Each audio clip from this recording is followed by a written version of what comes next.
When you develop Java programs, you will want an IDE, an integrated development environment that has tools that let you edit, compile, and run your Java programs. There are a lot of IDEs out there, and I'm going to focus in on two of them. The first is Genie, a lightweight IDE. It doesn't have a lot of features, but it's easy to start with. The second one is Eclipse.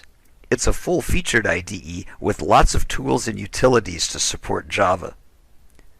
Both of these are available for Windows, Macintosh, and Linux. Let's look at Genie first. The first time you start Genie, you're going to have to make one change in the preferences. Go to the Edit menu, choose Preferences, and the Terminal submenu, and make sure that this option, Execute Programs in the VTE, is checked, and then click OK. You only have to do this once. Now, let's open an existing program. I'm doing this on a Linux system, so the File Open dialog box doesn't look the same as the one on Windows or Macintosh. Once you have your program written, select Compile under the Build menu, and in this case it finished successfully, and then select Execute from the Build menu, and there's your output. It works. You can clear the output in the terminal by right-clicking and selecting Restart Terminal. Let's try making an error on purpose to see what happens when Java encounters an error. We're going to remove the semicolon at the end of line 8. Now, if I compile the program, you'll see that it expected a semicolon on line 8. It points out where it found the error, and also gives the little red underlines on the line in question. In the interest of cleanliness, I'm going to put back the semicolon and I'll recompile. You don't have to save the program before you compile. Genie will do that for you automatically. There, that's much better. It compiled successfully this time. By the way, you can get a version of Genie for Windows that installs to a USB drive so that you can take it with you anywhere you go. Now let's look at Eclipse. When you launch Eclipse, it will ask you where you want to save your work in a workspace. Take the default.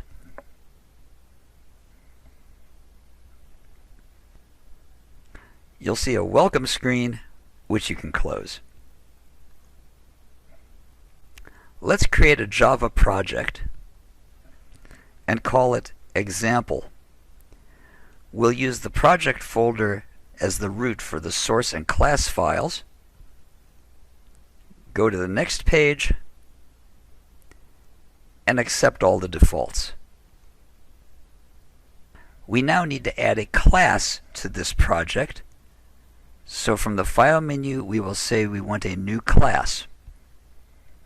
The name of it will be Example with a capital E, and we will want to have a public static void main. Make sure that's checked. And there's the template where we can add our code. The first thing let's do is add a comment that tells what the program does, and the author and date.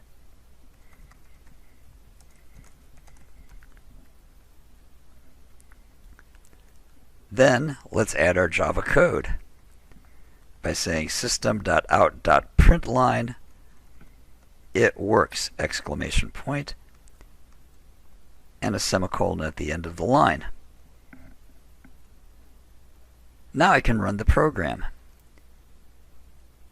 When you run the program, it'll ask you if you want to save. I'm going to say I always want to save before launching the program. Click OK, and there's my output. It works. Again, what happens if I make a mistake? If I make a mistake, let's say I get rid of the semicolon here, you'll notice that a red X shows up. If I hover over it, it will tell me what my syntax error is. If I try to run the project, even though there's an error, it'll ask me, do you want to really proceed? I can say yes, let's proceed, and then I will see in more detail what the error is. It'll tell me that line 10 has a syntax error, insert a semicolon to complete the statement, and you'll notice the little red underline there. Let's put back the semicolon, the red underline and the red X disappear, and I can run my program again. Eclipse keeps track of all the projects you have opened in the panel at the left. If you want to delete an entry from the list, right-click the project name and select Delete. Make absolutely sure that the Delete Project Contents on Disk is not checked. The project name will be deleted from the list, but it won't be deleted from your disk. There's a lot more to Eclipse, but this should be sufficient to get you started.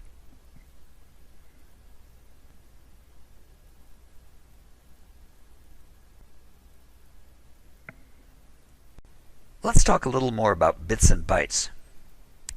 As the book tells you, a byte is 8 bits or binary digits. Here's a byte in binary. If we interpret it as an integer, it's the number 109. If we interpret it as an encoded character, it's the lowercase letter m. If we interpret those bits as a programming instruction on a 6502 processor, it's the instruction to add 2 numbers. This last part is important. Each pattern of bits is a different instruction to the CPU. This is called the CPU's instruction set. Every different type of CPU has a different instruction set or architecture. That means this pattern of bits, which is an add on a 6502, might mean jump to a different part of the program on an ARM processor or load an accumulator on an Intel processor. When we write a program in a high-level language, it has to be translated into the bits and bytes for the CPU that's going to run the program. That translation process is called compiling, and for most languages you need a different compiler for every architecture.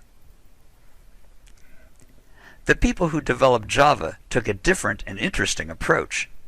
Instead of multiple versions of the compiler, there's one compiler that compiles to bytecode, the instruction set for an idealized machine whose architecture is optimized for Java programs. This is the JVM, the Java Virtual Machine. Now, instead of having to write a new compiler that generates bits and bytes for every different architecture, which is very difficult, we write a program that takes the bytecodes and implements them for the hardware we're running on. This is a much simpler task. Here's the workflow.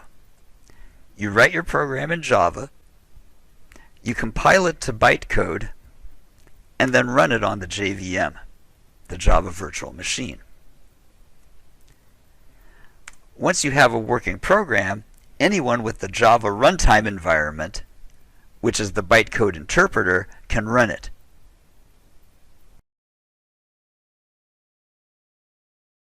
Here's a typical first program, which we'll go through in detail.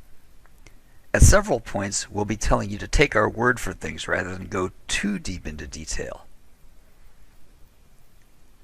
The lines beginning with /* and ending with */ are a comment. You use them to let other humans know what your program does. Java ignores your comments. They're for people, not computers. In this course, I will ask you to put comments at the beginning of all your programs. The comment should tell what the program does in some detail and should have your name and the date. All Java programs must have at least one class. By convention, class names begin with a capital letter.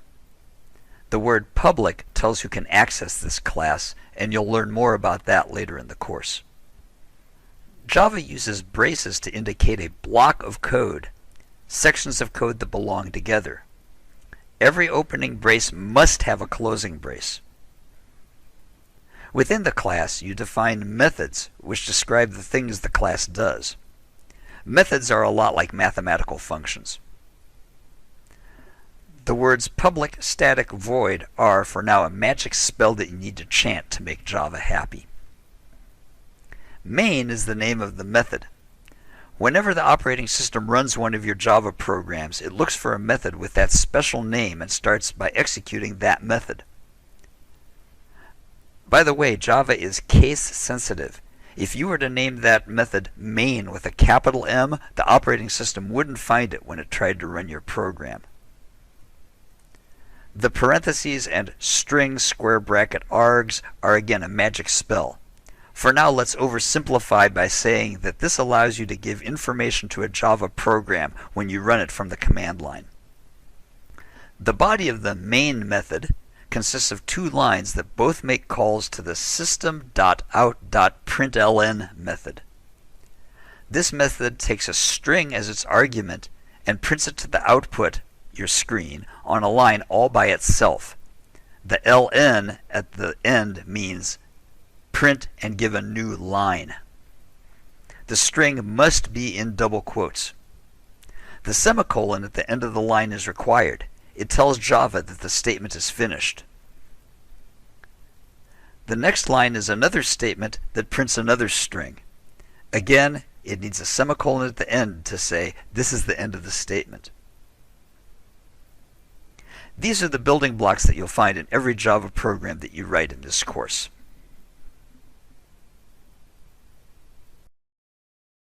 There are many different styles for writing Java code. Depending on the book you're reading or the company you're working for, you may be asked to put opening braces on a line by themselves, or, as in the book we're using, put the braces at the end of a line. You may be told that when you indent code, you should use 4 spaces or 2 spaces. When you indent, do you set the development environment to insert a tab character or to insert spaces? These choices and more are part of what's called a style guide. For this course, ask me if I care about which style you use. Do you care? No, I don't. Choose the style you like best and use it consistently. There are some things I will insist on. First, your programs must be indented properly, no matter which spacing you decide upon. Your programs must have comments at the beginning that tell what the program does and that give your name and the date. One thing almost all style guides agree on is that each line in a multi-line comment begins with an asterisk. Most development environments will insert this asterisk for you automatically. Again, you must indent properly. Don't mix styles, and whatever you do, don't throw all the rules out the window and go for an artistic effect. Choose an indentation style and use it consistently.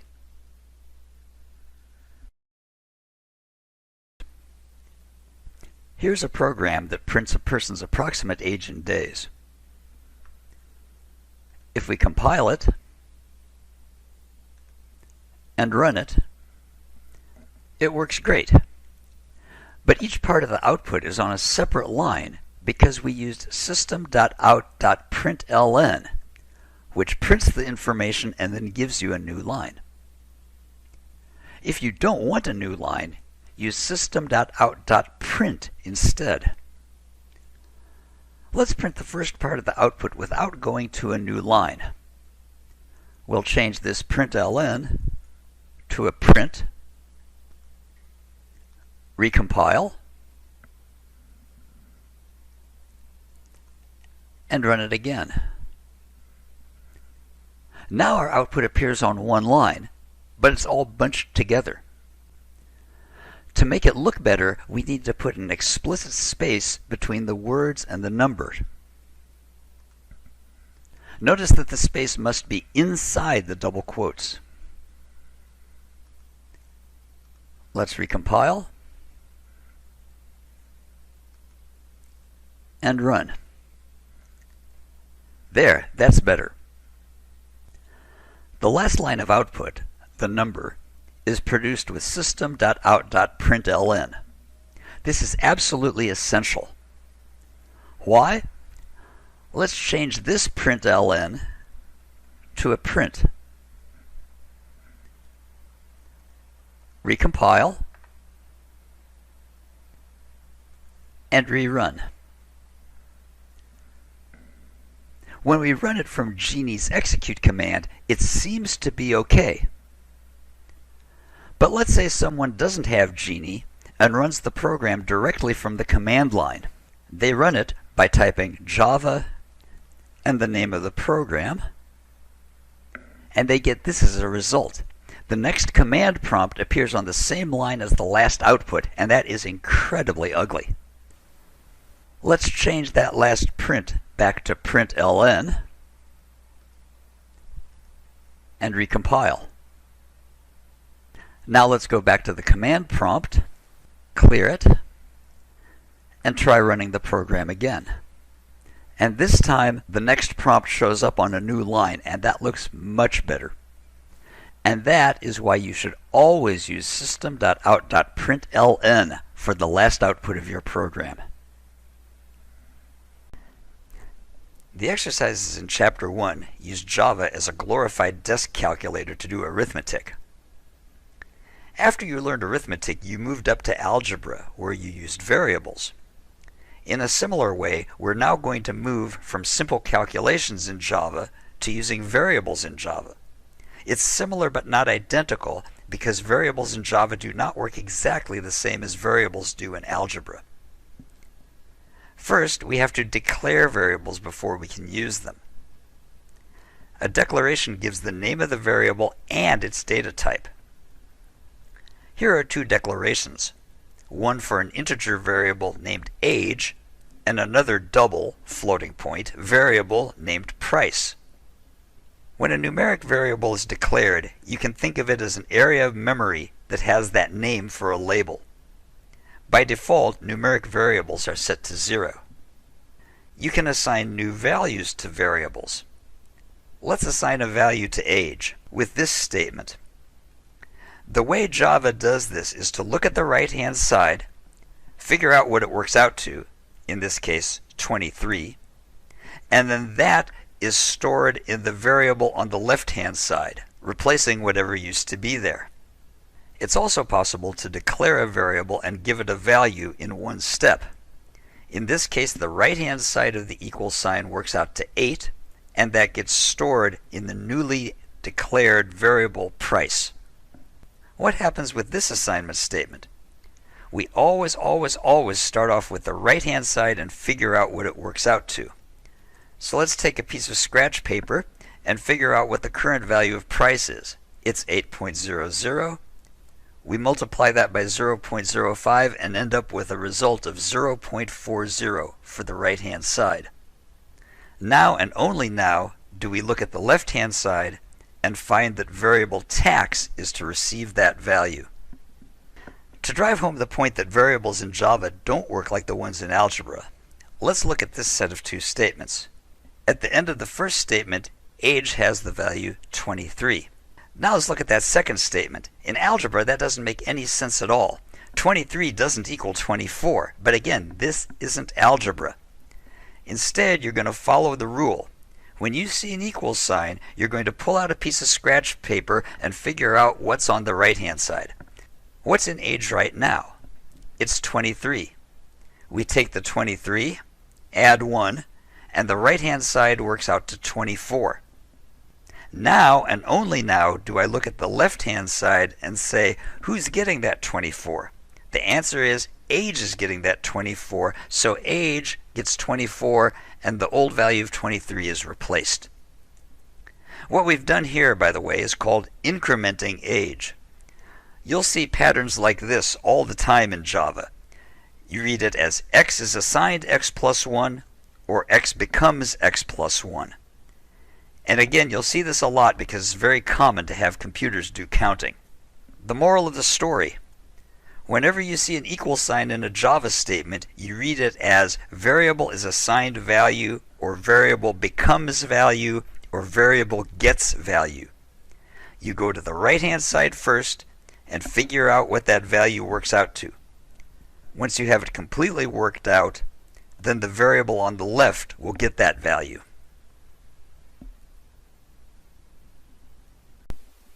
The book talks about the float and double data types. What are they, and where do those names come from?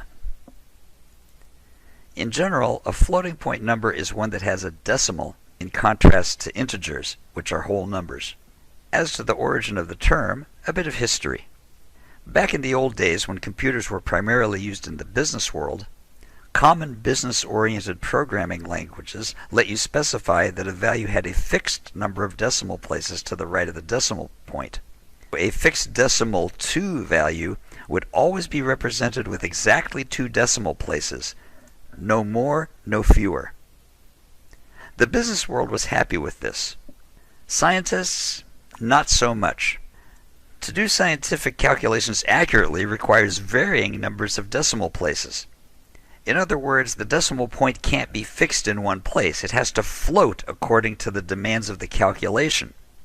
And that's where the term floating point comes from.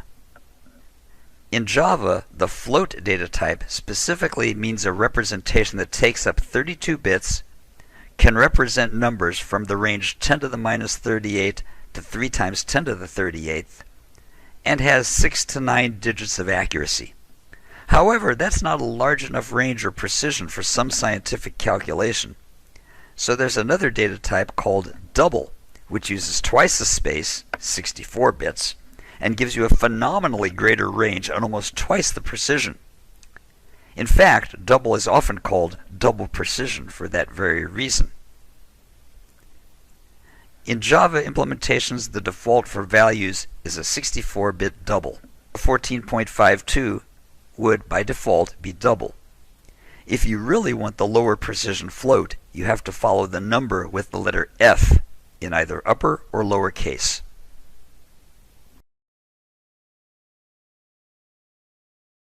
Consider this program, which calculates a person's approximate age in days. There's nothing wrong with it. It works great when we compile it and when we run it. It says that someone who's 21 years old is about 7,665 days old. However, these variable names y and d aren't particularly good. If we had a very long program with lots of variables, we might not know instantly what D stands for. Days, discount, deposit, or what? You should always make your variable names as meaningful as possible. In this program, changing y to years and d to days makes the program much more readable with a minimum of effort. Suppose we wanted to be a bit more specific and rename the variables as age in years and age in days. We could rename age in years as AIY and age in days as AID, but that would be a terrible idea. First, AIY is meaningless, and second, AID sounds more like a call for help than an age. If we spell out the name entirely, we get names that are long and difficult to read. How then do we handle multi-word variable names?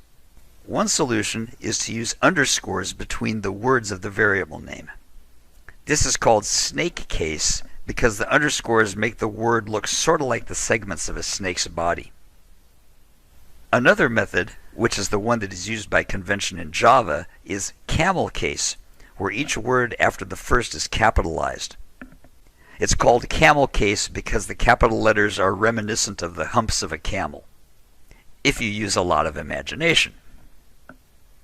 In this course, we'll expect you to use camel case for all your multi-word variable names.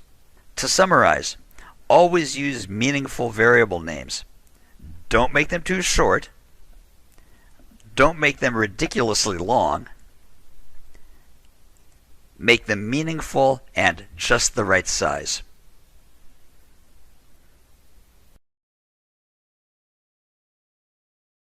Let's take another look at the program that calculates age in days. Again, there's nothing wrong with it. It does exactly what it says it will do. However, if someone isn't 21 years old, let's say they're 25, they would need to edit and recompile the program to get the correct answer for their age. Wouldn't it be nice if we could ask the person using the program to enter their age from the keyboard? Then it would work for anyone of any age. That's what we're going to do in this version of the program. In order to get user input, we need to use a library called scanner, which is in the java.util package, and we have to import that into our program. This import and any other imports you do must be at the beginning of your program. On line 11, we have an assignment statement. Let's look at the right-hand side. It says to create a new scanner object that reads from system.in, which is the name of the standard input device, your keyboard. This object is assigned to a variable named input. Input is not a reserved word, it's a meaningful name. Just as we have to precede variables like age in days and age in years with int to tell what type of variables they are, we have to precede the variable name input with its data type. It's a scanner object. Here we're using print instead of println. This prints the text without going to a new line because we want the input cursor to appear on the same line as the prompt, not on a new line. Second, we have a space before the closing quote of the prompt string. This puts extra space between the input prompt and the input cursor, and it just looks better when you run the program. In the next line, we get down to business. The right-hand side invokes the nextInt method of the input scanner, which reads the next integer from the keyboard. This gets assigned to age in years. In the next statement, we take that age in years times 365 and assign it to age in days, and conclude the program by printing out the results. Let's run the program. Compile it first, and then run it.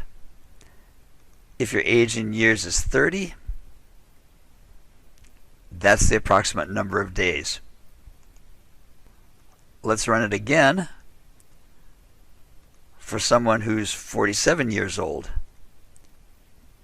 And now we have one program that will work for any of our people who are using it. You may be wondering, what happens if you run the program and instead of entering a number, you enter a word like FIVE? Answer: the program crashes. The error message says you have an input mismatch exception. There was a mismatch between what you typed and what nextInt wanted. For now, don't worry about handling this sort of bad input. We'll learn more about exceptions and how to handle them later in the course. In summary, to get user input, you have to import the scanner class. You have to create a new scanner object that reads from the keyboard and assign it to a scanner variable, and then use that scanner's nextInt method if you need an integer. Or if you need a double value, use nextDouble instead of nextInt, and that's nextDouble with a capital D.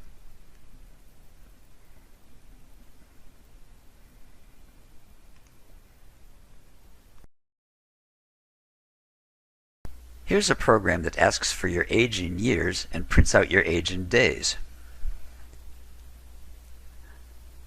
We're using three separate statements to create the output. The first two use print, not println, so the output will appear on a single line. Let's run the program and see that it works.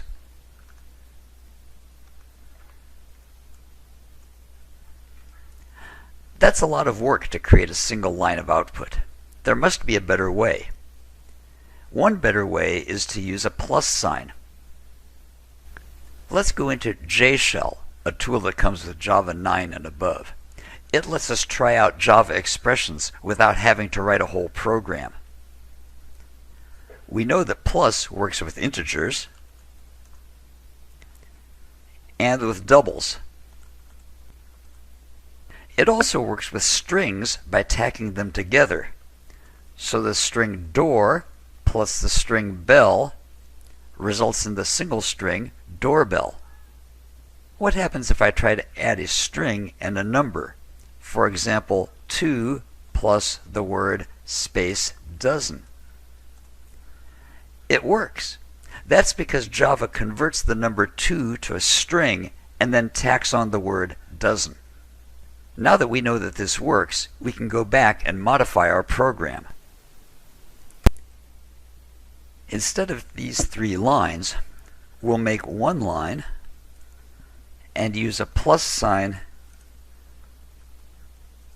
to join all the parts together.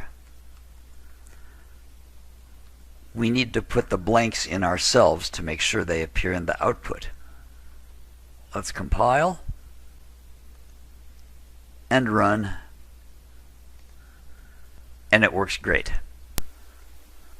Here's a program that lets you enter a price, and it tells you the amount you pay with a 15% discount. Let's run the program with a price of $25. Looks good. Now let's run it again, and this time put in a price of $20. That output isn't quite as lovely. And if we run the program with an initial price of $4.90, the output is really ugly. To solve this problem, to get exactly 2 digits after the decimal point, we need to use string formatting.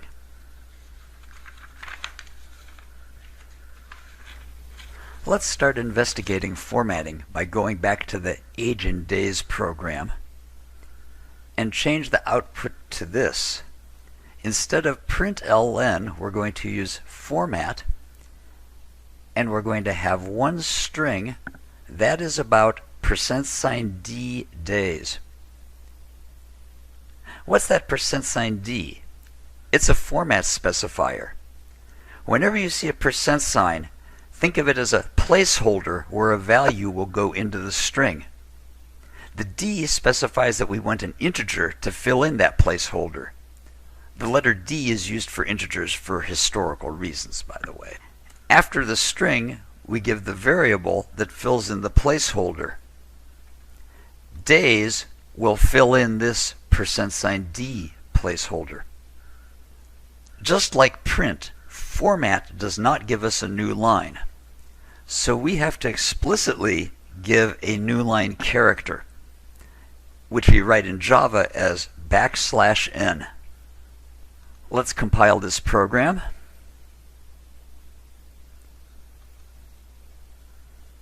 And run it. And it works great. You can have multiple placeholders and specify multiple variables to fill them in. I can change my output to say placeholder years is about placeholder days, and then provide the variables that fill in those placeholders. Compile, run it again, and get my nicely formatted output, all without needing a plus sign anywhere. Let's return to the discount program. To build a format specifier for doubles, you use the F specifier and tell how many digits you want to the right of the decimal.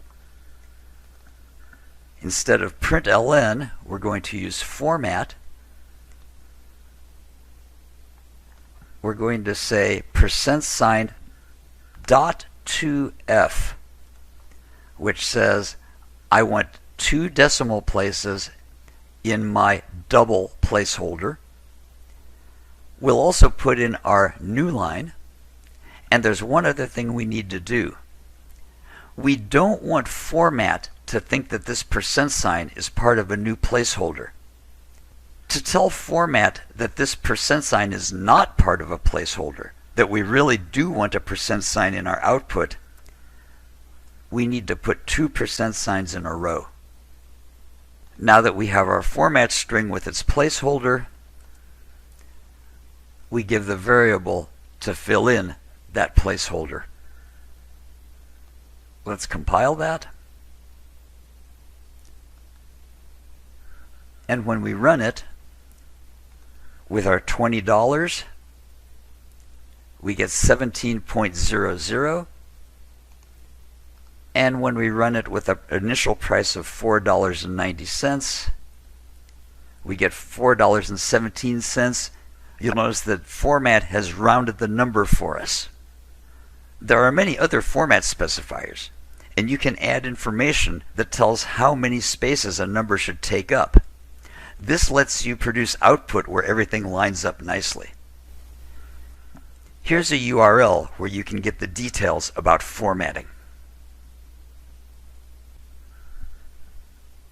There are three types of errors that you can make in your Java programs. The first type is called a syntax error. A syntax error happens when you say something that's not grammatically correct in Java.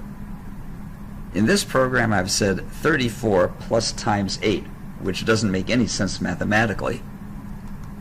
And when I compile the program, the compiler shows me that it is indeed a syntax error. It also points out where Java got confused.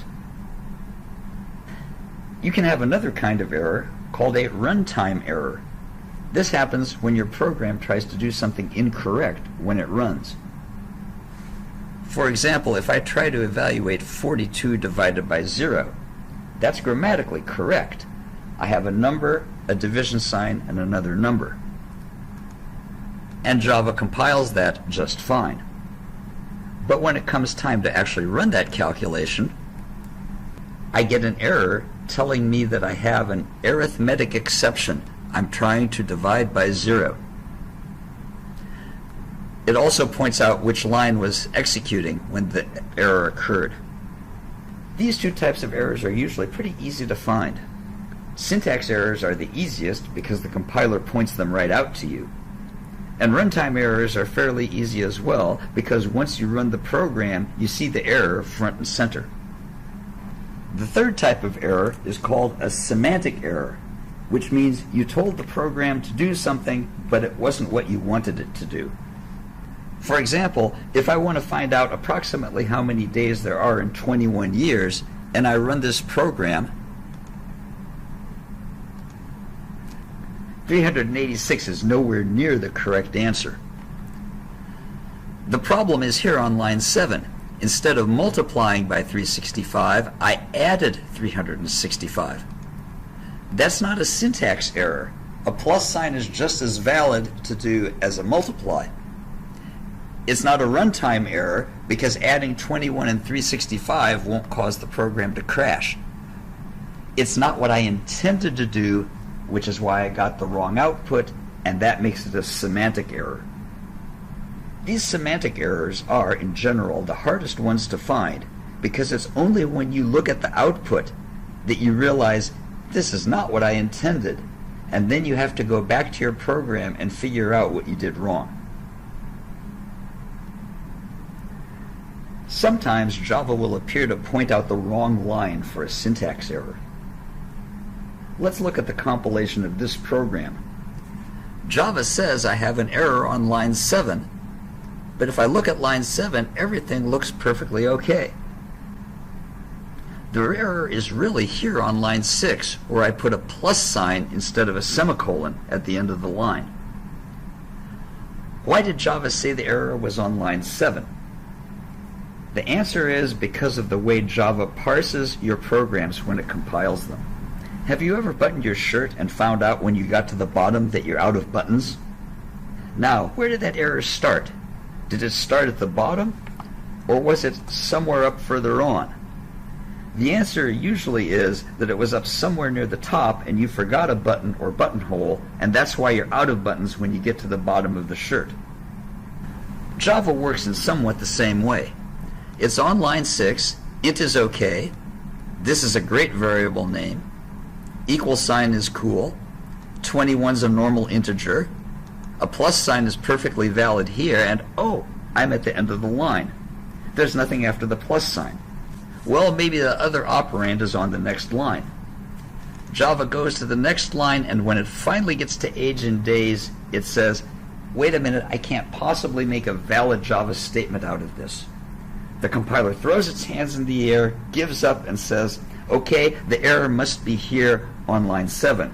This shirt is out of buttons. The moral of the story: when you get a syntax error, Java will give you the line number where it gave up, where it could not go any further and make a valid program. This means that your error may be on that line, but it also may be somewhere above where the error truly started to happen, just like when you buttoned your shirt wrong. The first few times that you get an error, you're going to sort of freak out and you'll have no idea what's going on. Don't panic. Take a deep breath, look carefully at the error message, read it completely, figure out whether it's a syntax error or a runtime error, and then look carefully at the line where the error occurred. And again, because of our shirt buttoning problem, you might need to look a little bit above where the error was pointed out if you have a syntax error. After a while, you'll get used to seeing some of these errors come up. And when you see an error, you won't need to freak out. You'll say, oh yeah, I remember that one, and I remember how I fixed it. And your programming will be ever so much faster. Earlier, we talked about expressions of the form variable equal variable plus 1 being very common. In general, updating variables is quite common in Java programs. Presume that the variables in these examples have been declared elsewhere in the program.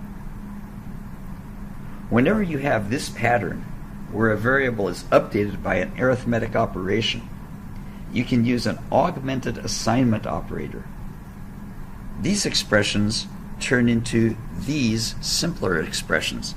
Age plus and becomes 1 is the same as age equals age plus 1.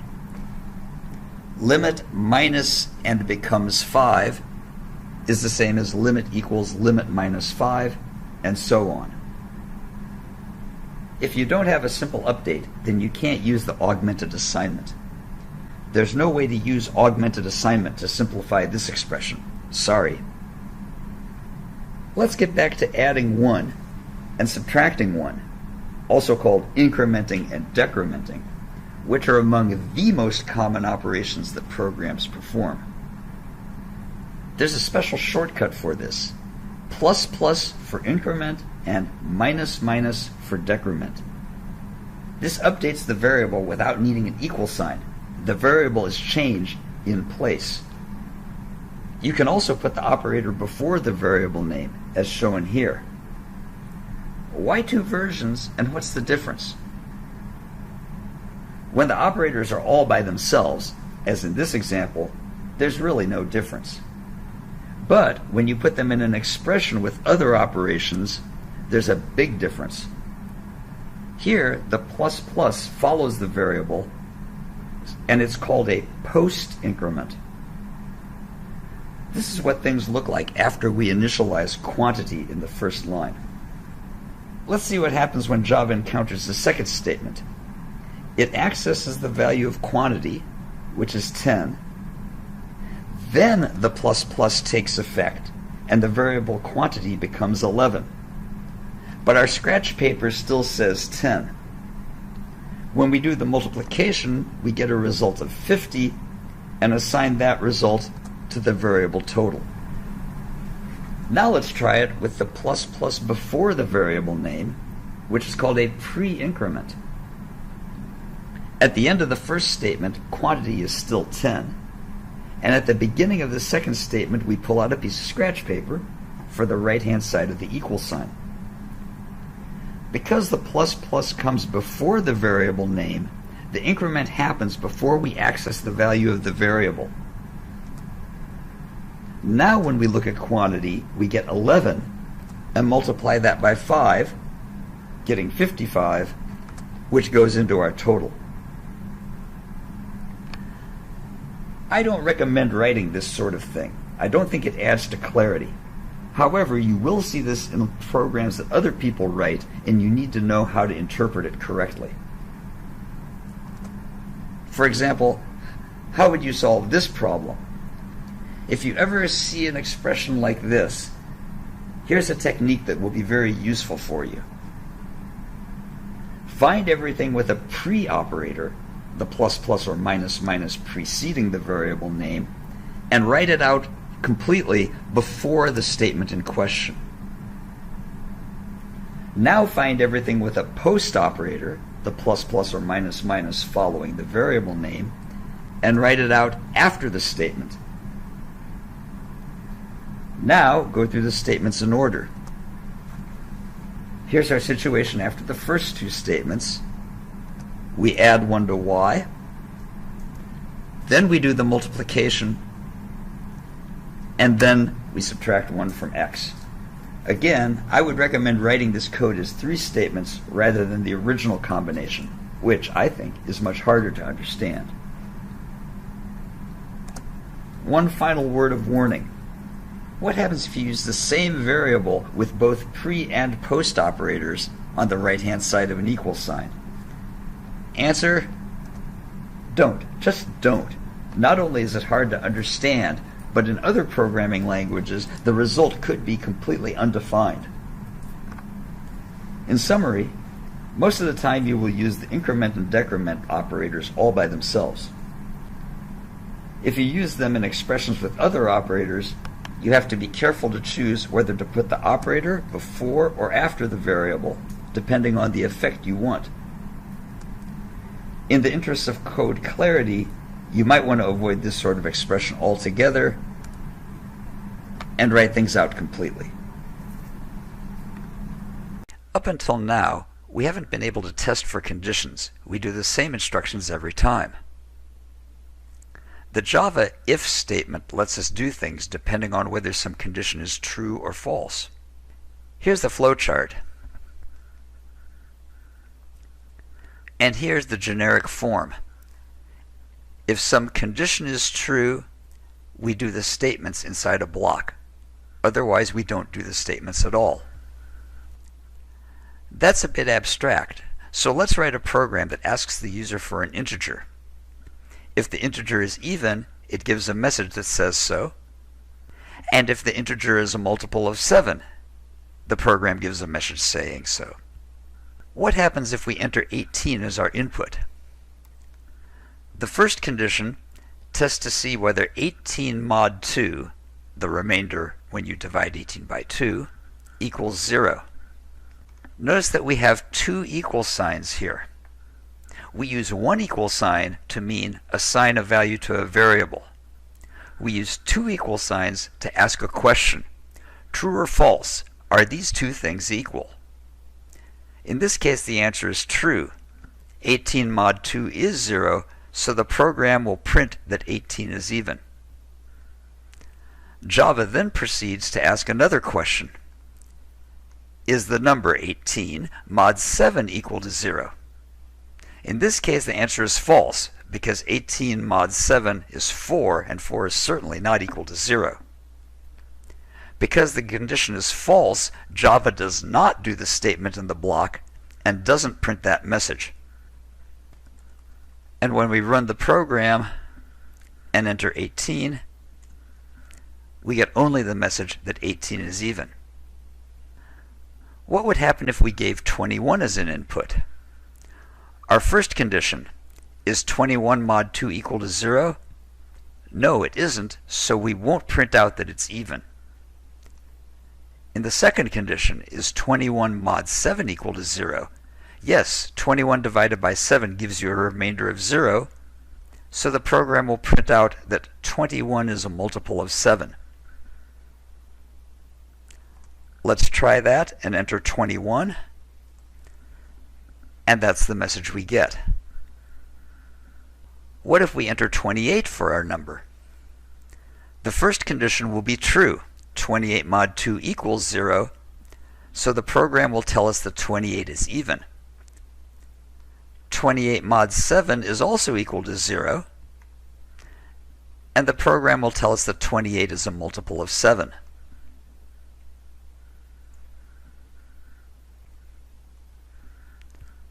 And sure enough, we get both messages. What will happen with 19 as an input? 19 mod 2 is not equal to 0, so we won't get the first message. 19 mod 7 is not equal to 0, so we won't get the second message. In this case, when we enter 19, we'll get no output at all. What you've just seen is a one-way or unary if statement. There's another kind of if statement that's also very common, where you ask a true or false question and do one thing if the answer is true and something different if the answer is false. Here's the generic model in Java. If some condition is true, we do one block of statements. Otherwise, the condition is false, and we do a different block of statements. Let's put that into our age in days program. As it currently stands, if you run the program and enter a negative number or 0, the program will calculate an age even though the input really doesn't make any sense. Let's use an if-else to fix that. Once we get the number of years, we're going to ask if the years is greater than 0. If that's true, then we want to do both of these statements. We'll indent them in the block and put in a closing brace. Now I need to specify what to do if my condition, years greater than 0, is false. That's the else block, and I will print a message that says age must be greater than 0. And again, that block will be inside of braces. Let's compile this and run it. If I say 30 years old, everything works great. If I say -5, I get my error message. And that's how you use if and if-else statements in Java. Let's talk about using braces in if statements. When you have exactly one statement after an if or else, you can leave out the braces, as shown on lines 14 and 15 in this program. If I run this program and say I want 10 items, it charges me $80. I don't get a discount. If I say I want 20 items, which is greater than 15, I get my 10% discount. Now let's modify the program to let the user know that they got that 10% discount. This is the additional line that I've added. When I run the program with 20 items, we get the message and the discount. However, if I run the program with 10 items, I don't get a message, but I still get the discount. Why did this happen? Because line 16, even though visually it's indented as if it were part of the if statement, doesn't belong to the if. Remember, without braces, only one statement belongs to the if. Line 15 belongs to the if. As far as Java is concerned, the total really is indented out here. This is not what we want. Instead, we need both statements to be part of the if. So what we need to do is put braces around them to group them together and also indent them properly. Let's recompile. And this time, when I have 20 items, I get the message in the discount. And if I have 10 items, I don't get a message and I don't get the discount either. Another problem with leaving off braces happens when you have nested if statements with one else.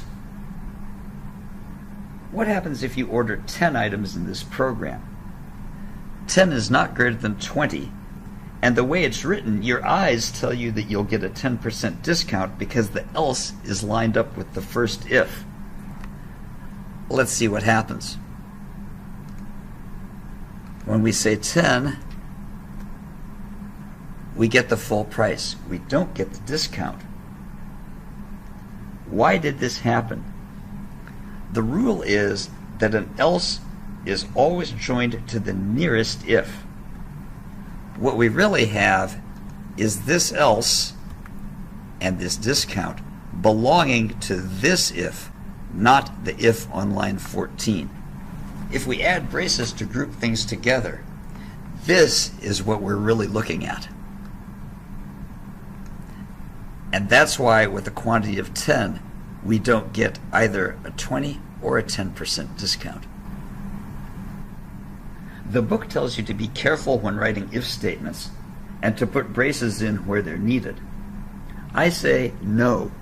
The real solution is to always use braces even when there's only one statement, because eventually you're going to want to add some other statement, and at that point you'll need to have the braces. You may as well put them in from the beginning.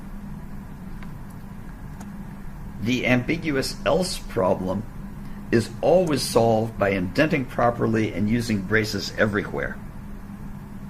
Why do we have this no braces with one statement rule anyway? Back in the 1980s, when disk sizes were measured in megabytes, or even kilobytes for personal computers, and CPU speeds were on the microsecond scale, every byte counted, and every extra byte, or brace, that you added slowed down compile speeds and took up more room.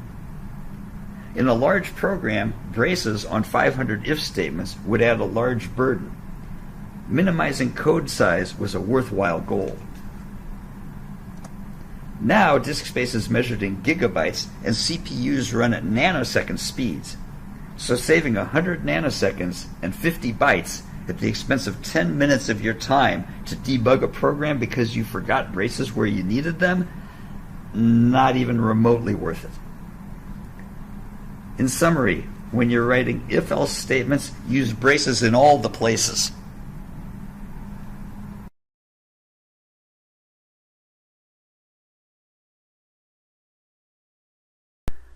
Sometimes you need to test more than one condition at a time. For example, this. A valid score must be greater than or equal to 0 and less than or equal to 100. Here's how you write that in Java. The AND is written with 2 ampersands in a row. For an AND to be true, both conditions must be true. Here's the truth table that shows how AND works. That's a bit abstract, so here's a concrete example. The only combination that works, having both a square and a circle, is when both conditions, having a square and having a circle, are true. Another way to combine conditions is with OR. You want to do something when either one of 2 conditions is true, as in this example. Here's how we write that in Java, using 2 vertical bars in a row to mean OR. On US keyboards, the vertical bar is on the key with the backslash. It may be shown as a broken vertical bar, and that's to distinguish it from the capital letter I. Here's the truth table for OR. And here's an example with the squares and circles. The only part that seems weird to people is this last case. If you have both a square and a circle, you still have at least one of them, so this turns out to be true. What if you really do want either A or B but not both, as in this example? Here we don't want to mail an envelope that's too small, but we don't want to mail one that's too big either. Here's the code for that in Java, using the circumflex for the operation, whose official name is exclusive OR. Here is its truth table. The result is true only when the operands are different. And here's the example with the envelope length and width. Just as with arithmetic operators, where multiplication and division are more important than addition and subtraction, logical operators also have precedence. That means that this test, as written, is wrong. Without parentheses, this says that the discount is for young people on Saturdays or for anyone on Sunday. To make this work correctly, we need to use parentheses to force the OR to be grouped together and done first. Most people don't have the precedence tables memorized, especially for logical operators. Don't leave this to chance. When in doubt, and even if you aren't in doubt, use parentheses to make your intention clear. In Java, you can put if statements inside of if statements, and that's called a nested if. Here's a program that asks for a price and quantity and calculates the subtotal, the tax, and the total and prints them out. Let's run it. If I have a unit price of $4.50 and I order 7 items, there's my subtotal, tax, and total. I'd like to be sure that both the price and quantity are greater than 0. Let's add an if-else for the price. After I get the price, I want to ask if the price is greater than 0. If that's the case, it's okay to do all these things. I could indent all the statements by hand, one by one, but my integrated development environment gives me a helping hand. If I highlight all the lines and press Tab, it indents them all for me. And I can close the if block by inserting a closing brace. I'll need an else block, in case the price is not greater than 0, to print out the message that the price must be greater than 0. And I'll put the closing brace on that block as well. Let's recompile. And when I run again, if I enter a price of negative $4.95, the program will immediately tell me that the price must be greater than 0. That handles negative prices. But what happens if I give negative quantities? If I give a valid unit price, a positive number, and a negative quantity, it still goes through with that bad calculation. So I need another if-else to handle that. After I get the quantity, I have to ask if the quantity is greater than 0. If it is, then it's okay to do all of my calculations. And again, I'll press Tab to do the indent and close my block. Otherwise, if the quantity is not greater than 0, I'll print the message that says the quantity must be greater than 0 and close that block. I have an if in lines 19 through 28 inside of another if from lines 15 through 31. That's a nested if. Compile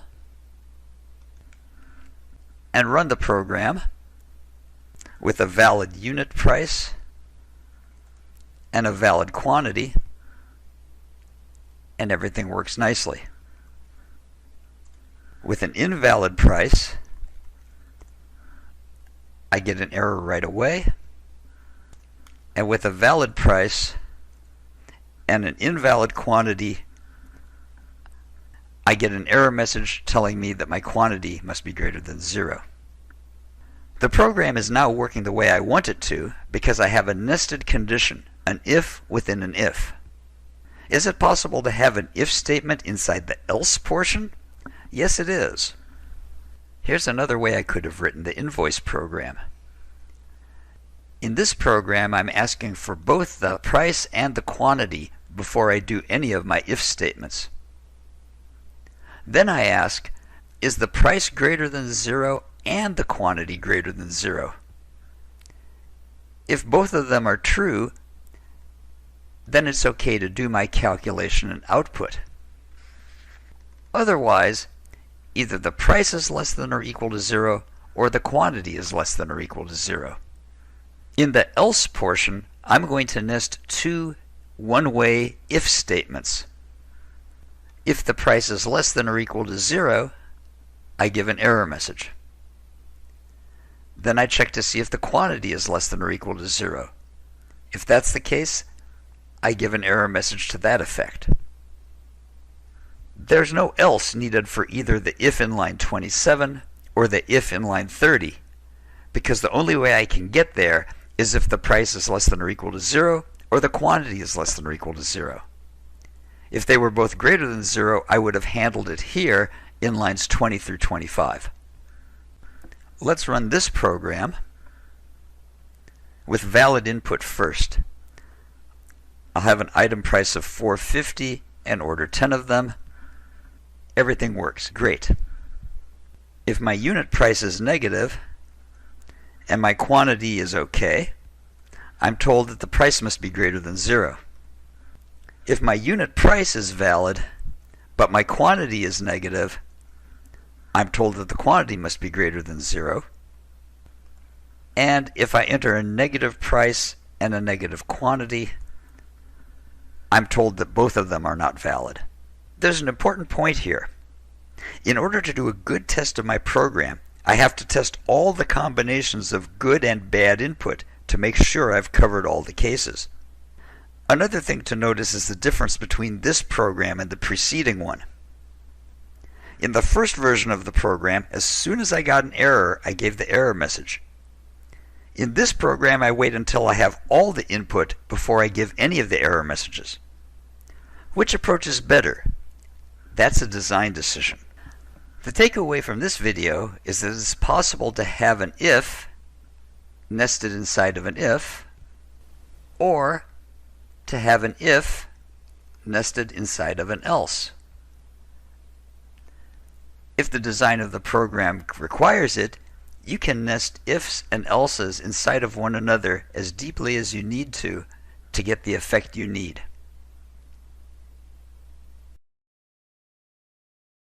Here's the flowchart for what the book calls a multi-way if-else. Depending on the percent of your maximum heart rate, this tells what training zone you're in. Let's try it with 73% of your maximum heart rate. Is 73% less than 60%? No, it isn't. That leads us to another question. Is 73% less than or equal to 70? No, it isn't. Which leads us to this question. Is 73% less than or equal to 80%? Yes, it is. So our training zone is moderate, and we've finished. The flowchart translates into this code. Let's trace through it again. Since 73 is not less than or equal to 60, we follow the else, and then ask if 73 is less than or equal to 70. It isn't, so we follow the corresponding else. We ask if 73 is less than or equal to 80. It is, so we print moderate, and don't do the else. You may be wondering why we didn't write this code with compound conditions like this. Let's follow through again with 73% of the maximum heart rate. Is 73 less than or equal to 60? No, it isn't. Since it isn't less than or equal to 60, it must be greater than 60. When we get here, we don't need to ask that question again. We already know the answer. Now, is 73 less than or equal to 70? No, it isn't. That means when we get here, we know that it must be greater than 70 because it wasn't less than or equal, and we don't have to ask that question either. Similar logic applies for the first condition in the last if, the percent greater than 80.0. When you nest if-else sequences into a multi-way if-else, you can avoid testing unnecessary conditions. There's nothing wrong with indenting and putting braces around this chain of if-else statements. But if we had a couple of more heart rate levels, we'd be marching off the right-hand side of the screen. Remember I said this in a preceding video? Braces in all the places? Now it's time to amend that. Braces in almost all the places. The block that's outlined in red is really one gigantic statement. So I'm going to set aside the rule of always using braces and join the else to the preceding if. The same logic applies here. The red outlined statement is one statement, so the else and if can be joined together. And the same can be done with the last statement, and I end up with this. This is far easier to read as all of the conditions line up nicely. With this if-else shortcut, I can now add more conditions without worrying about indenting too deeply. The only time you can use this shortcut is when an if immediately follows an else. Adding these statements before the else forces us to use braces all the way. By the way, if you ran this code with a 73 for the input as the percent, what output would you see? Try and figure it out, and then type this code into a program, run it, and see what actually happens. Most of the time, when you have an if-else chain, your conditions will be testing the same variable. In this chain, in this multi-way if-else, all of the conditions are testing the variable percent, but there's no law that this has to be the case. As long as the if immediately follows an else, you can have a multi-way if-else that checks different variables, as you see in this sequence, that determines the price of a movie ticket depending on the customer's age as the first condition, the day of week as the second condition, and the hour of the day as the third condition. As a test of your understanding, you might want to write a program with code like this. Try various combinations of age, day, and hour, and see if you can tell what the output will be before you run the program.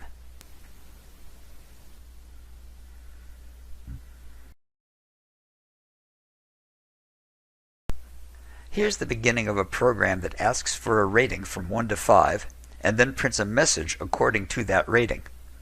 We could use a multi-way if-else to print the message. Note that the last else clause handles any rating that doesn't match our desired input.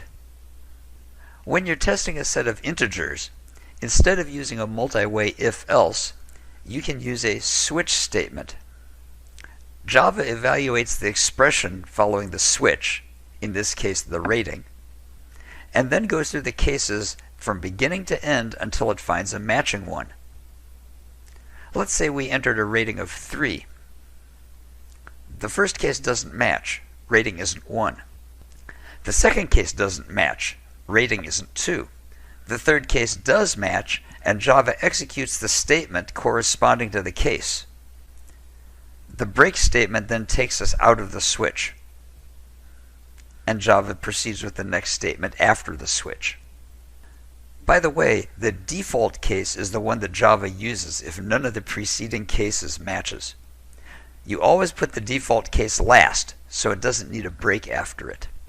You can have more than one statement as the result of a case, and you don't need to put them in braces because of the way case is structured. It's very important to put a break after each of the other cases. If you don't, Java will fall through to the next case. If you were to enter a rating of 2, this incorrect code would print disagree and then proceed to print neutral before the break took it out of the switch. Some people take advantage of this fall-through behavior. In this code, for example, a rating of 1 will match case 1 and print the word strongly, but not a new line, then fall through and print disagree on a new line and then break out of the switch. Case 1 would therefore print strongly disagree. We also have to reverse case 5 and 4 in order to get strongly agree to print out properly. Isn't that clever? No! This is the exact opposite of clever. This code is difficult to read and update. What if we needed to translate this program into a language where the adverb follows the verb? We'd have to redo everything because our clever approach wouldn't work at all. Don't sacrifice readability for the sake of a couple of fewer lines of code. Take a direct approach that uses switch in the normal manner.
Here's a program that determines your rebate based on the average amount of your purchases. It asks for the total amount you've purchased and the number of orders you've made. If the number of orders is greater than 0 and the average purchase per order is greater than or equal to $30, congratulations, we calculate your rebate and tell you what it is. Otherwise, you don't get a rebate. Let's run this program with a total of $500 of purchases over 10 orders. That's $50 per order, and we get a rebate. What happens if we run the program again and this time enters 0 for the number of orders? Why did that work? Why didn't the program crash on this division? To answer this, we need to look at the truth table for AND. When the first condition of an AND is true, we need to look at the second condition to figure out what the result will be. But when the first condition is false, there's no need to look at the second condition. We know that the result must be false. Java compiles your code to take advantage of this. When we ran the program with 10 orders, our first condition, 10 greater than 0, was true. Java had to do the division to find out if the second condition, the average being greater than or equal to 30, was true or not. When we gave 0 orders, 0 is not greater than 0. The first condition came back as false, which meant Java didn't have to evaluate the second condition at all. The division never happened. That's why the program was able to complete successfully. This process of evaluating conditions only when necessary is sometimes referred to as short-circuit evaluation. The OR operator also has short-circuit evaluation. When the first condition is true, it doesn't matter what the second condition is. The answer must be true, and Java does not evaluate the second condition at all. It gets short-circuited. Most of the common mathematical functions belong to Java's math class, which is automatically imported into your Java programs. You don't need to import it. Here are the exponential methods. Log gives you the natural log, or log to the base e. The last item in this table isn't a method, it's a constant. Math.E gives you an approximation to the mathematical constant e. Here are some of the trigonometric methods, plus the constant pi. These methods take their argument in radians, not in degrees. To refresh your memory, degrees go from 0 to 360 and tell you how far you've turned around. Radians tell how far you have walked along the circumference of the unit circle, a circle with radius 1, and radians go from 0 to 2 pi. People who aren't math majors expect to enter values in degrees and see results in degrees. That's why Java provides these methods for converting to radians and converting back to degrees. In addition to the cosine, sine, and tangent, Java also provides the inverse operations, the arccosine, arcsine, and arctangent methods. Here are methods for rounding. Ceiling rounds up to the nearest integer, floor rounds down to the nearest integer. Notice their behavior with negative numbers. Rint rounds to the nearest integer. If a number is exactly between two integers, it rounds to the nearest even integer. Half the time it'll round up, half the time it'll round down, and it'll all average out. The round method returns a long when you give it a double. That means you can't do this. Instead, you have to do a cast to make sure you get an integer. We have these methods to find the minimum and maximum of two numbers, and also an absolute value method. Finally, there's the random method, which gives you a random double from 0 up to but not including 1. Here's the generic formula for creating a random number in a given range. And here's how you might use it in a program to generate a random age between 18 up to but not including 66, which would be 18 through 65. As we learned in the first chapter, computers use binary digits, numbers at the hardware level. If all we have is numbers, how do we represent characters, letters and symbols, in numeric form? We use encoding. Remember in grade school when you had a simple code for passing secret messages where A became 1, B became 2, C became 3, and so on? That's the idea. We set up a numeric correspondence for each character. The grade school approach is the right concept, but it's too simplistic for our needs. One standard encoding for characters that includes upper and lower case numerals and punctuation marks is ASCII, the American Standard Code for Information Interchange. It uses 1 byte per character, which limits it to 256 different encodings. In ASCII, the capital A is encoded as 65, lowercase a as 97, an exclamation point has the numeric value 33, and the numeral 5 has the value 53. ASCII is great, but 256 numbers aren't enough to encode languages other than English, and definitely not enough to encode all of the Korean syllabary or the Japanese and Chinese characters. You need at least 2 bytes for those. In the past, each country came up with its own standard for encoding, and it was pretty much of a mess. Computer manufacturers and computer scientists got together to develop a single encoding to handle all the world's languages, Unicode. That is the system that Java uses for encoding characters as numeric values.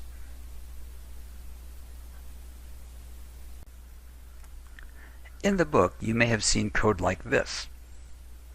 What are those letter and number combinations? Those are base 16 numbers, which are called hexadecimal. What's base 16? Let's take a trip back in time to grade school, where we learned about numbers with the hundreds, tens, and ones columns. 357 meant 3 times 100 plus 5 times 10 plus 7 times 1, which adds up to 357. When we got to algebra, we relabeled the column with powers of 10, which made a good analogy to powers of 2 for the binary system, base 2. In binary, the number 101 is 1 times 2 to the second plus 0 times 2 to the first plus 1 times 2 to the 0, which adds up to 5. I think you know where we're going with this, to the powers of 16. But there's something we have to consider first. In binary, we have 2 numerals, and once they're used up, we go to the next column, the next power of 2. In decimal, we have 10 numerals, and once they're used up, we go to the next column, the next power of 10. For base 16, we'll need 16 numerals. Rather than invent symbols for those extra numerals, we use the letters A through F, which represent 10 through 15 in decimal. That means a hexadecimal number like 13b is what we, in decimal, would call 1 times 16 squared, 256, plus 3 times 16 to the first, 3 times 16, plus b, which corresponds to 11, times 1. And that adds up to 315 in decimal.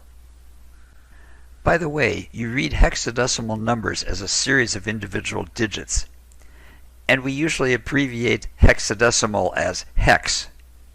The first number here is hex 13c, not 130c.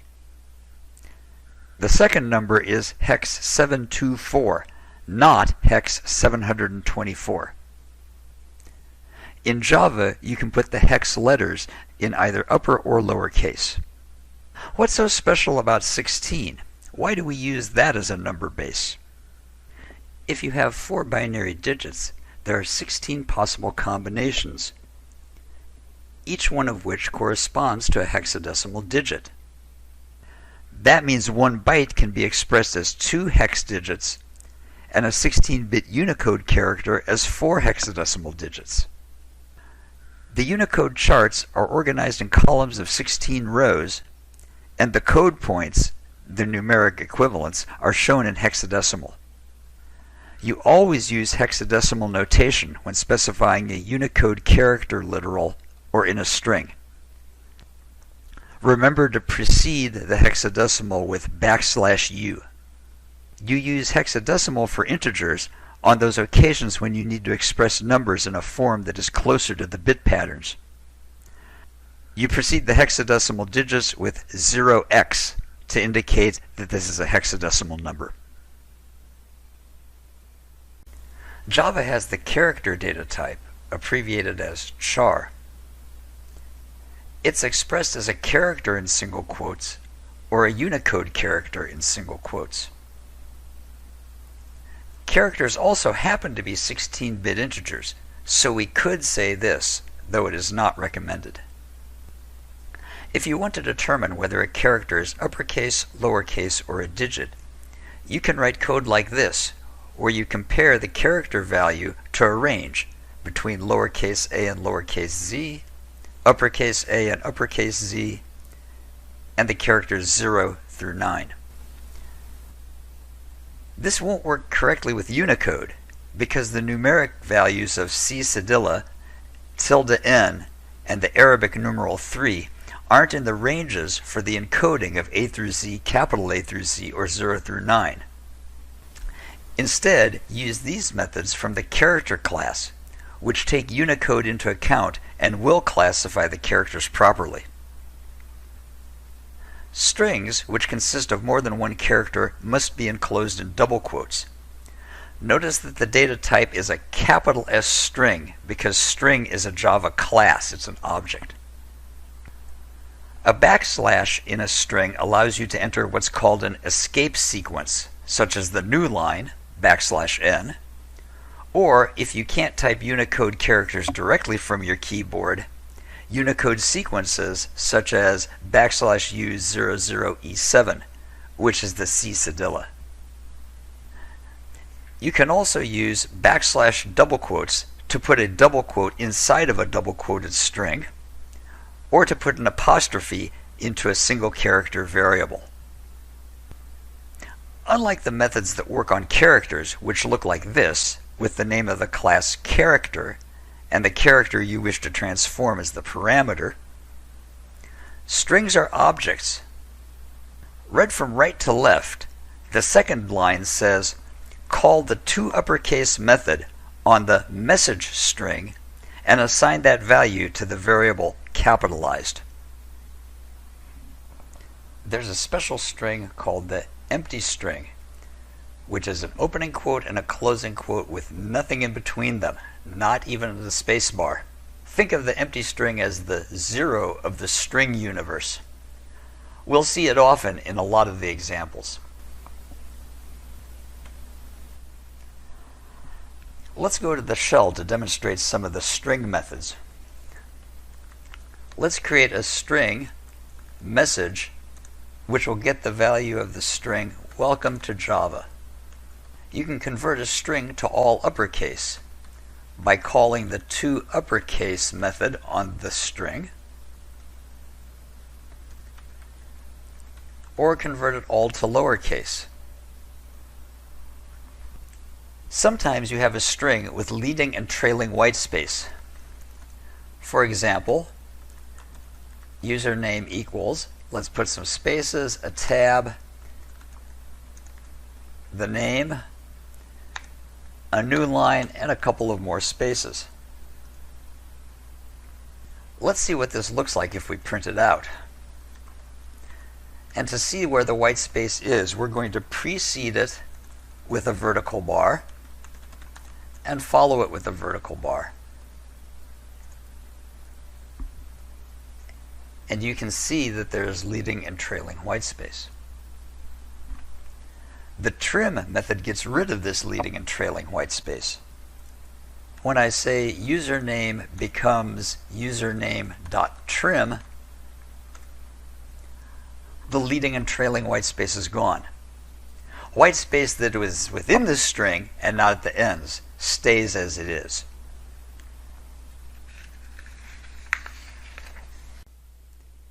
When comparing integers or doubles, we use these symbols for doing the comparison.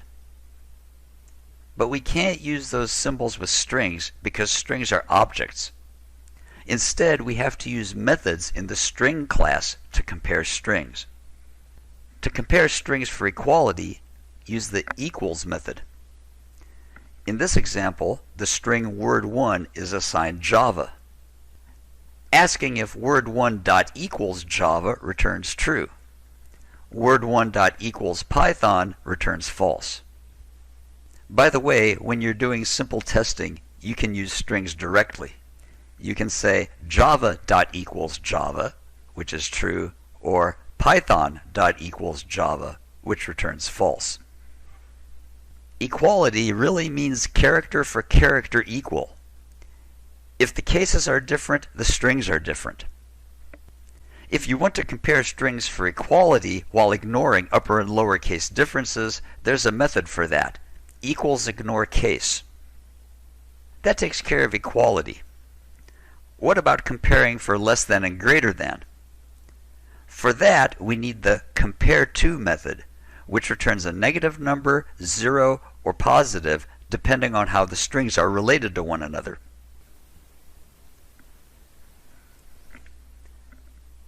Here's a program that lets us see how it works.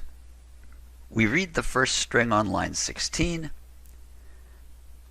and on line 17, we trim off the leading and trailing white space. On line 20, we read the string and trim the white space all in one step. This works because input.nextLine returns a string, which becomes the input to trim in the next step. The official name for this trick is chaining methods, passing the output of one method to the input of the next one. Okay, back to business. Lines 22 through 28 do the comparison and give us the appropriate output. If string 1 compared to string 2 gives a number less than 0, that means string 1 is less than string 2. Otherwise, if string 1 compared to string 2 gives a number greater than 0, that means string 1 is greater than string 2. And if it's not less than or greater than 0, it must be equal to 0, which means that the two strings are identical. Let's run the program a few times. When the first string is ant and the second is b, ant is less than b. If we compare zebra to horse, zebra is greater than horse. Comparing anteater to ant says anteater is greater than ant. So far so good. Now let's try this comparison. Cat and compare it to capital D, dog.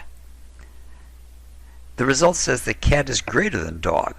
Why is that? Remember that the characters in the string have numeric values. The value of lowercase c is 99, and the value for capital D is 68. 99 is greater than 68, so Java says that cat with a lowercase c is greater than dog with a capital D. Just as equals has equals ignore case, Java also provides a compare to ignore case method. This allows you to compare two strings while ignoring their upper and lower case differences. And that's how you compare strings in Java.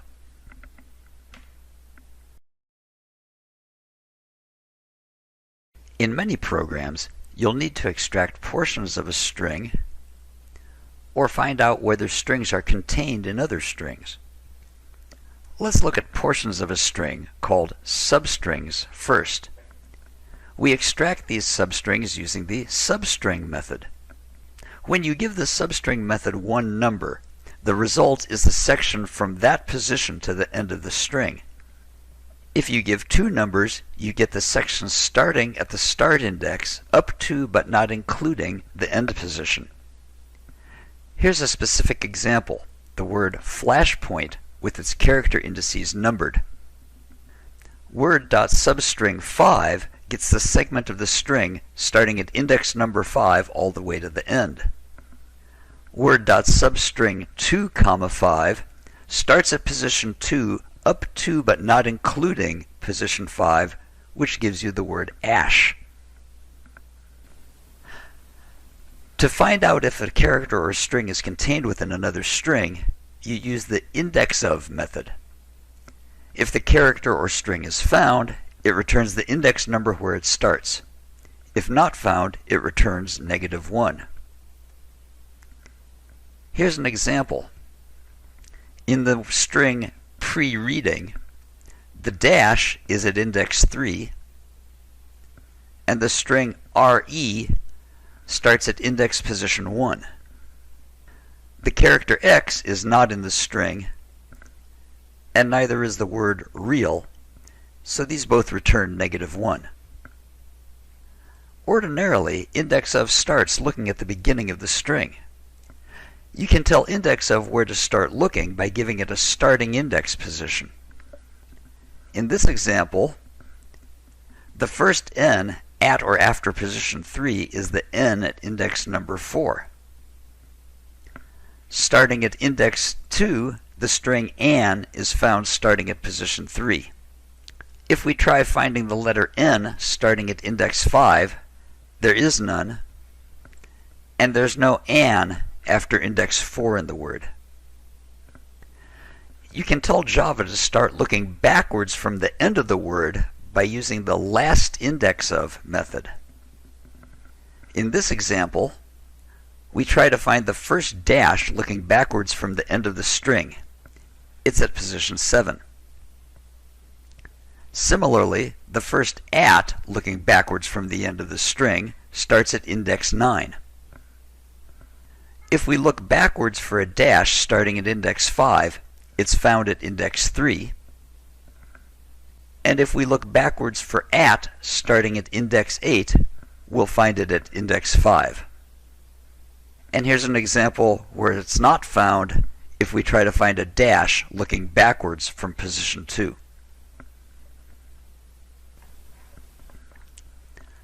Okay, let's put this all together. We'll ask the person at the keyboard to enter up to 3 words separated by commas, and we'll split them up. There are easier methods to do this, but I want a nice example program. Here's the plan. Look for the first comma using indexOf and remember its position. Take the substring starting at the beginning and save it. Now, starting one position past the place where we found the comma, search for another comma. Take that substring as our second word, after trimming blanks. Starting one space after the second comma, we take the substring to the end of the input, and that's our third word.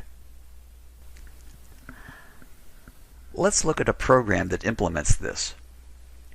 Instead of trying to do the whole program at once, we'll build it up in parts.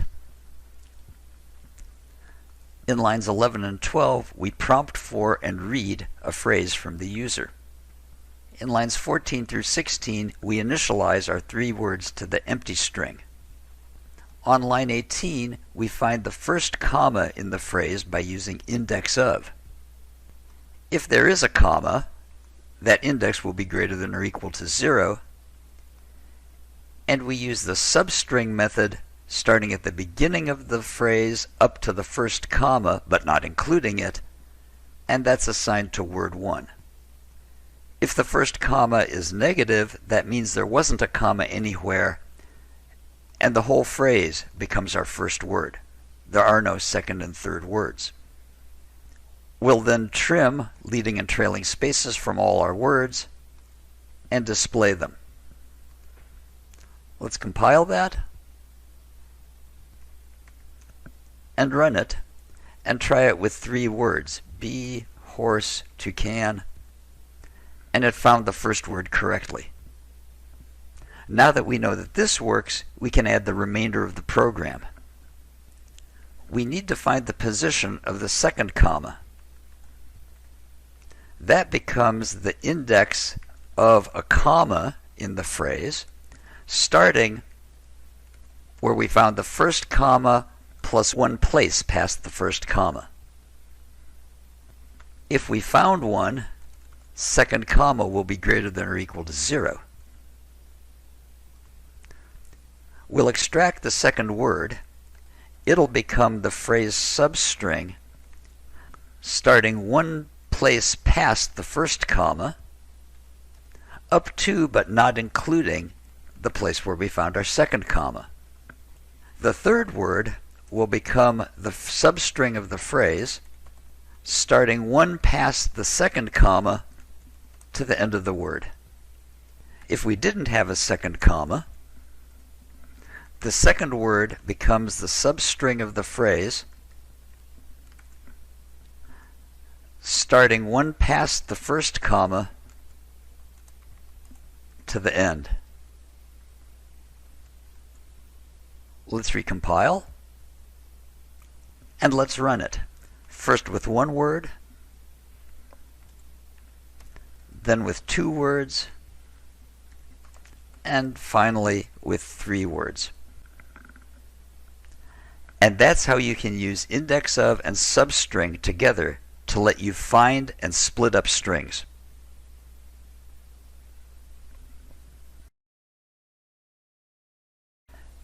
Here's a flowchart of a while loop. It starts by testing a condition. If the condition is true, we do the loop body, and then we loop back to test the condition again. As long as it's true, we continue to do the loop body and go back to test the condition again. When the condition becomes false, the loop is concluded. Here's how we write this while loop in Java. And here's an example of a program that uses a while. We want to find the value of n for which the sum of squares up to and including n is greater than or equal to 100. Here's the flowchart. We start by setting n and the sum of squares to 0. If the sum of squares is less than 100, we have to add 1 to n, add n squared to the sum, and then, to see how the loop is progressing, we print them. We loop back to the condition. Eventually, the sum of squares will not be less than 100. We will have achieved our goal, and we can print the answer. Here's the Java program. In lines 12 and 13, we initialize our variables. Line 15 begins the while, where we test the condition. The parentheses around the condition are required. By convention, the word while is followed by a space. At the moment, the sum of squares is 0. The condition 0 less than 100 is true, so we do the loop body. N becomes 1. 0 plus 1 times 1 is 1, which becomes our new sum of squares. And to show that the loop is proceeding, we print them out. Java loops back to the condition. 1 less than 100 is true. We do the loop body again, and n becomes 2. 1 plus 2 times 2 is 5, the new sum of squares. We print them, and loop back to the condition yet again. This process continues as long as the sum of squares is less than 100. At some point, the condition will be false. The sum of squares will be greater than or equal to 100. The while loop will conclude, and Java continues on lines 21 and 22 to print the answer properly labeled. Let's give ourselves some room to see this in action and run the program. There's the output from inside the loop, and there's the answer that we got after the loop was concluded. And that is a while loop in Java.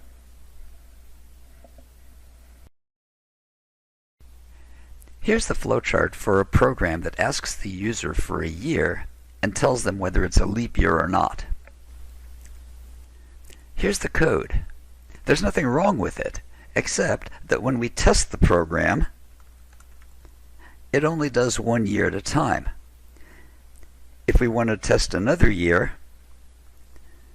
we have to run the program again and again. What we'd really like is to run the program once and have it ask us over and over again for years. This is a perfect use for a while loop. Here's a revised flowchart. We'll ask for a year and then test a condition. As long as the condition is true, we process the year, ask for the next year, and loop back to see if we should continue or not. The question now becomes, what's a good condition to test? We need some value for the year that will tell the program, okay, I'm finished. This value is called a sentinel value. It's a special value that doesn't represent valid data, but instead tells the while loop that it's time to stop. In this case, our sentinel value is 0. This is an ideal sentinel. There's no year 0, so we can use that as our special, okay, we've finished value. That means we continue the loop as long as the year is not 0. Let's update our code. First, we'll change the description of the program to add that we do this until the user gives us 0 for the year. We'll change our prompt to reflect that. Enter a year, or 0 says quit. After we get the year, we'll add our while with the condition year not equal to 0 and an opening brace. The test for leap year becomes the body of our loop. We indent it and put a closing brace to close our while loop. After we process 1 year, we have to add code to ask for the next year. We'll print our prompt, enter another year, or 0 to quit, and we'll get the user's next input. Let's compile that, and let's run it. This time, when I enter a year, it asks me for another one, and another one, and another one. Until I'm ready to stop, I enter 0, and the program ends. And that's how you can use a loop to repeatedly ask for input.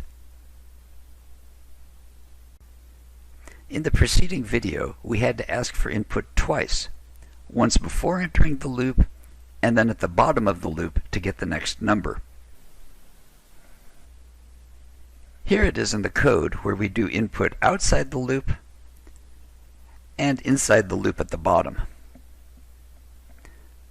Depending on your philosophy of programming, this is inelegant because it duplicates code. We'd like to do the input only once inside the loop. Here's the pseudocode. The key is to set a boolean that tells us whether we have finished or not. The initial value is false because we're just starting, so we're certainly not finished yet. As long as we're not finished, we ask for the year. Say the user enters 2023.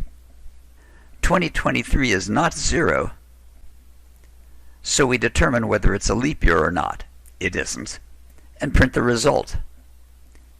We then loop back to our condition. Finished is still false, which means not finished is true, and we have to do the loop body again. We ask for the year again, and this time let's have the user enter 0. Now our condition is false. 0 is equal to 0. We set finished to true and loop back to test the condition. The condition evaluates as not true, which is false, and that ends the loop. We'll add the variables for the year and the boolean finished, which starts off as false. We'll put in the while with the condition not finished, indent the loop body, and put in the closing curly brace for the while. Since we've already declared year in line 14, we don't need to declare it again in line 20. After we get the input, we need to check if year is equal to 0 or not. If the year is not 0, then the body of the if gets indented. We do the leap year test. Otherwise, we set finished to true. When the user enters 0, we've finished the loop. Let's compile and run it, and we can enter years to our heart's content until we enter 0 to finish the program. Using a boolean to control the loop lets us write a program that needs to ask for input only once.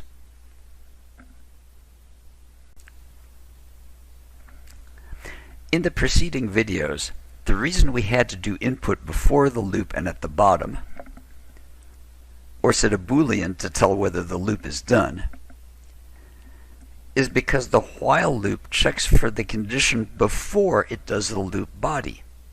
If the initial test of the condition comes back false, the loop body never happens at all. But we need to ask for input at least once. To handle the case when you want to go through a loop at least once, Java provides the do-while loop, whose flowchart looks like this. The loop body happens first, and then the condition gets tested. You are guaranteed at least one trip through the loop. Here's how you write it in Java. You must follow the condition with a semicolon to end the do-while statement. And here's the code for our leap year test program using do-while.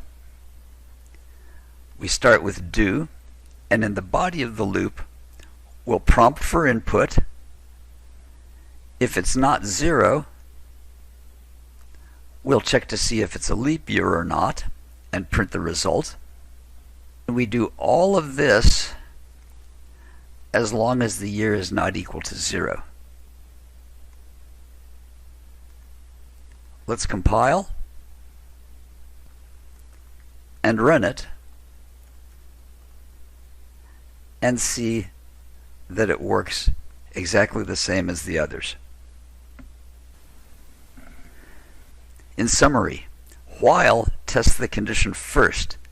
If it's false, the loop body won't be executed at all. Do while tests the condition last. The loop body will be executed at least once.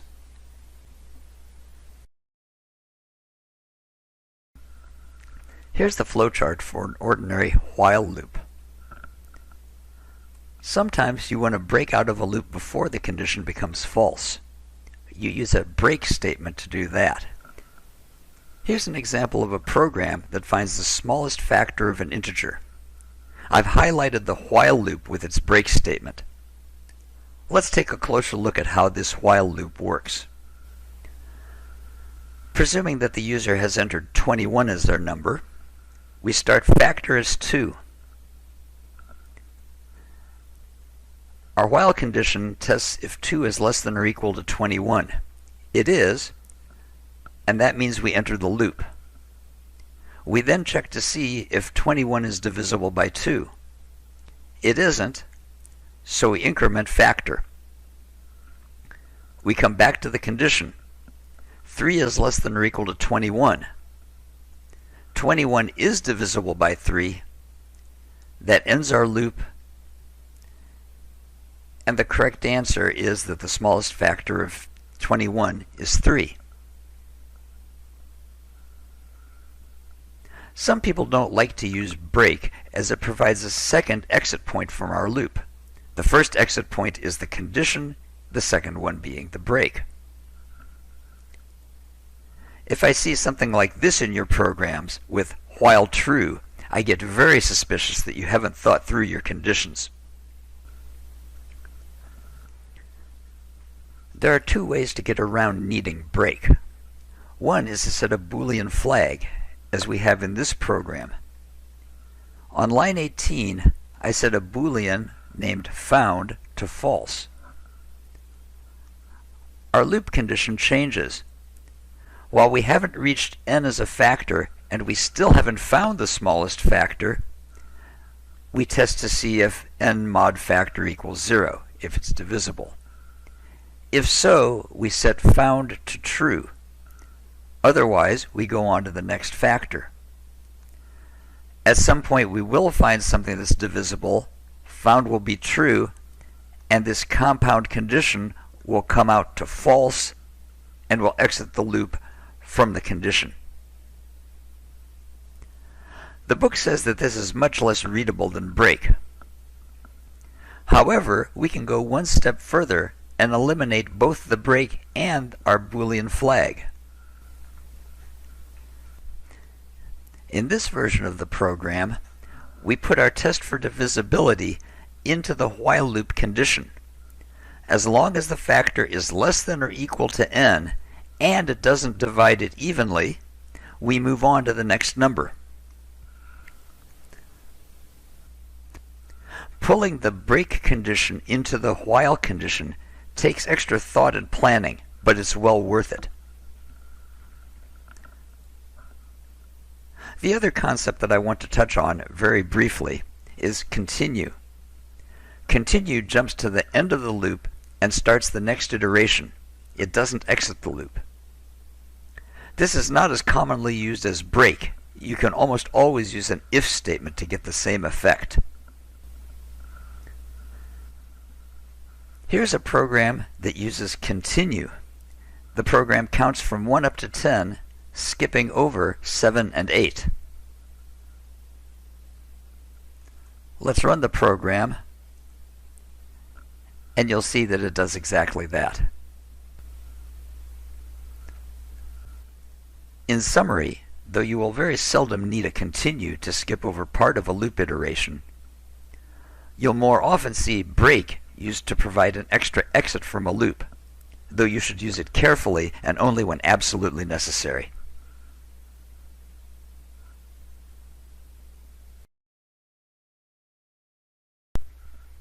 Let's consider a function definition in algebra. You can think of a function as a black box that takes some input and provides some output. The x in our function definition is a parameter.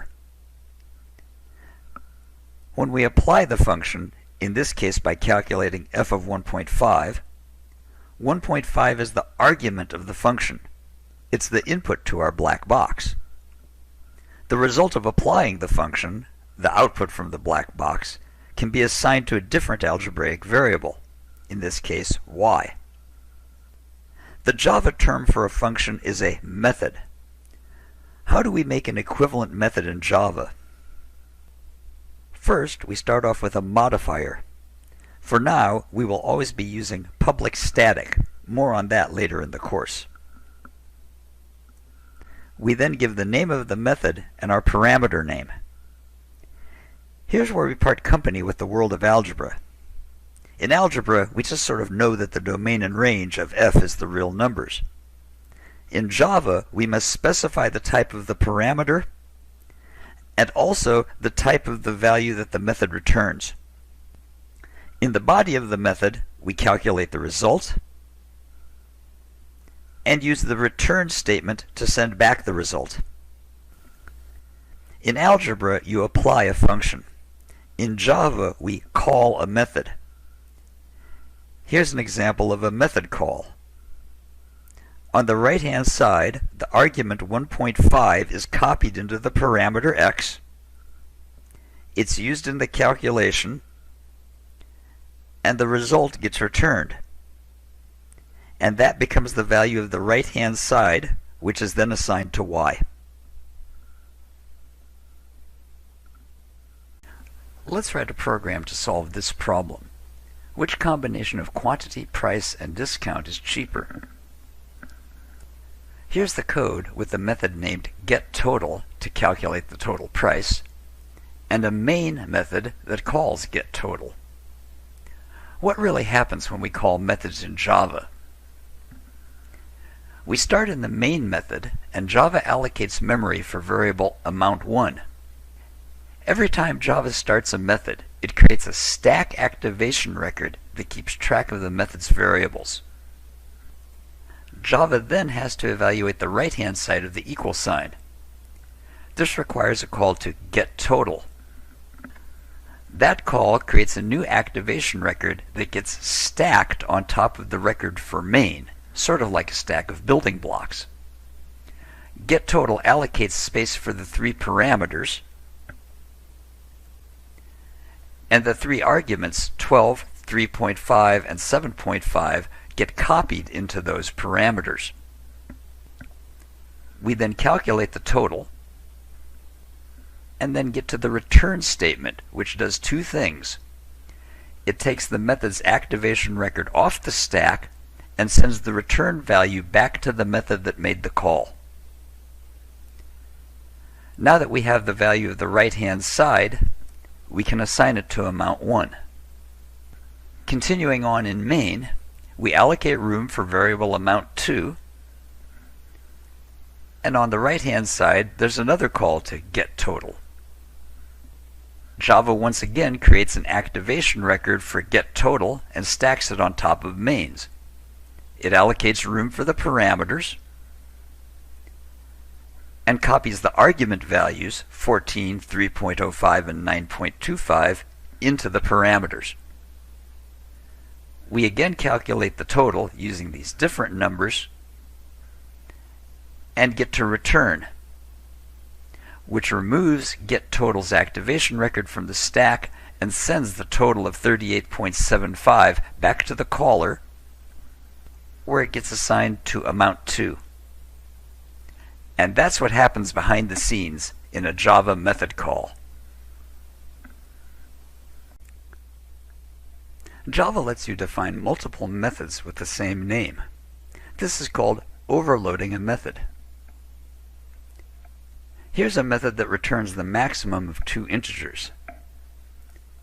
I can call the method using two integers, but if I make a call using two doubles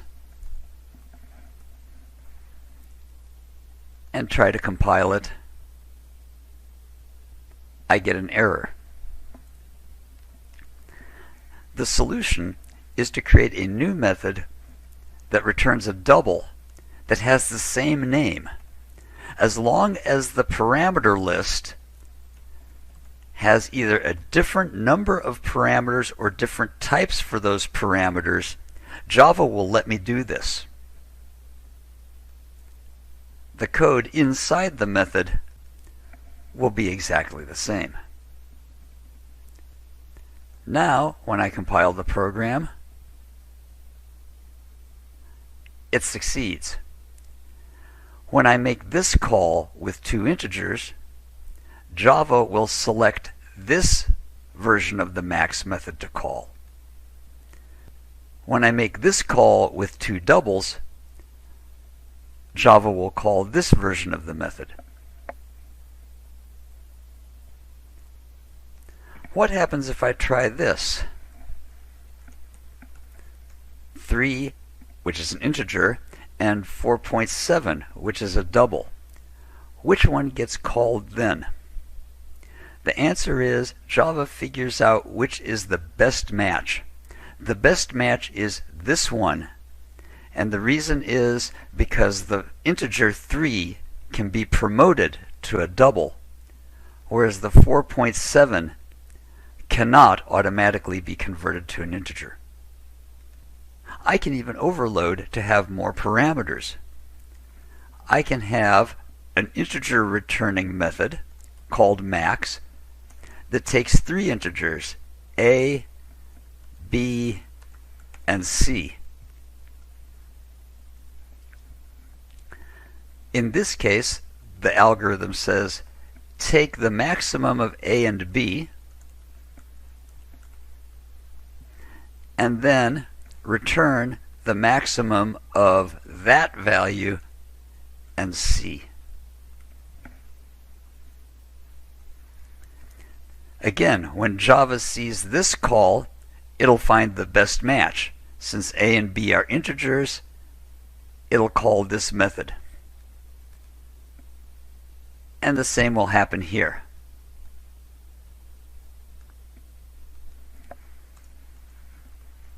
And I can write a line to test that. The maximum of 7, 10, and 3. Let's compile it. The moral of the story: you can overload a method. You can provide multiple versions as long as the parameter lists have different lengths or different data types. Here's part of a program that takes a week's worth of temperatures in degrees Celsius, calculates the average, and then determines how many of them are above average and how many are at or below average. I've already typed the part that defines 7 variables, temperature 1 through temperature 7. Now I'll add them up.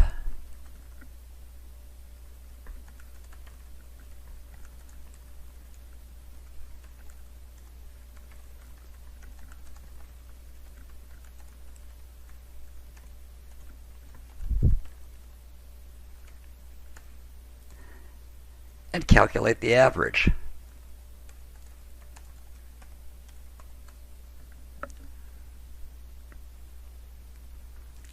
Then, to calculate the number of items above the average, I'll set n above to 0, and then do this. If temperature 1 is greater than the average, add 1 to n above. Similarly, I can say if temperature 2 greater than average, n above is incremented,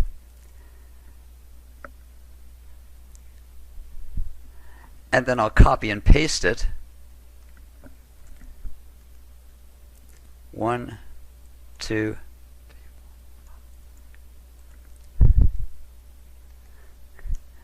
and make the changes for temperature 3, temperature 4, 5, 6, and 7.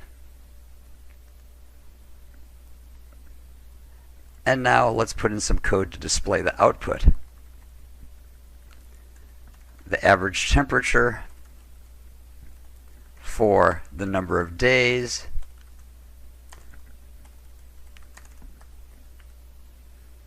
Celsius \n, 7 days, and our average. And the number of days above average, which is n above, and the number of days at or below the average, 7 minus the number above. Let's save this and compile it, and then let's run it. There's the average temperature, 22.8 degrees Celsius. 3 were above and 4 were below average. This program works, but what if we had a whole month's worth of temperatures? Then we'd have to have 30 repetitions of this if statement. We'd have to have 30 additions, and oh boy, it would be a tremendous mess. There must be a better way. Let's think back to algebra, where we had a variable name with a subscript to represent a group of related values. And then we could use that subscripted variable in a summation expression. Now let's think about Java, Remember that we've treated variables like named mailboxes, and each person has their own named mailbox. But if you go to an apartment building, you'll see one name, and each mailbox will have an apartment number on it. We have a group of mailboxes all associated with one name. In a similar way, in Java, individual variables are like individual mailboxes. The equivalent of the apartment building mailbox group is an array. We use the square brackets after the data type to indicate that this is an array, and we can initialize the entries by listing them in braces. Unlike apartment numbers, which begin at 1, the positions in an array start numbering at 0. And unlike algebra, where we use subscripts, we can't type subscripts in our editor, so we use square brackets to indicate the index, or the mailbox number, that we're accessing. With this knowledge, let's modify the program. First, I'm going to initialize the array with an alternate method. I'm going to declare the array as a double array named temperatures, and it will be a new double array of length 7. I don't need the word double on any of these anymore.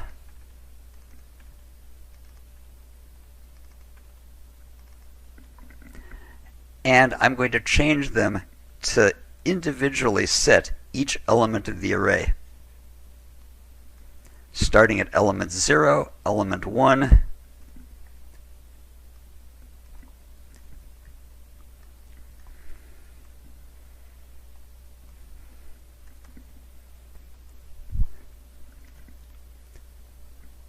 all the way up to 6.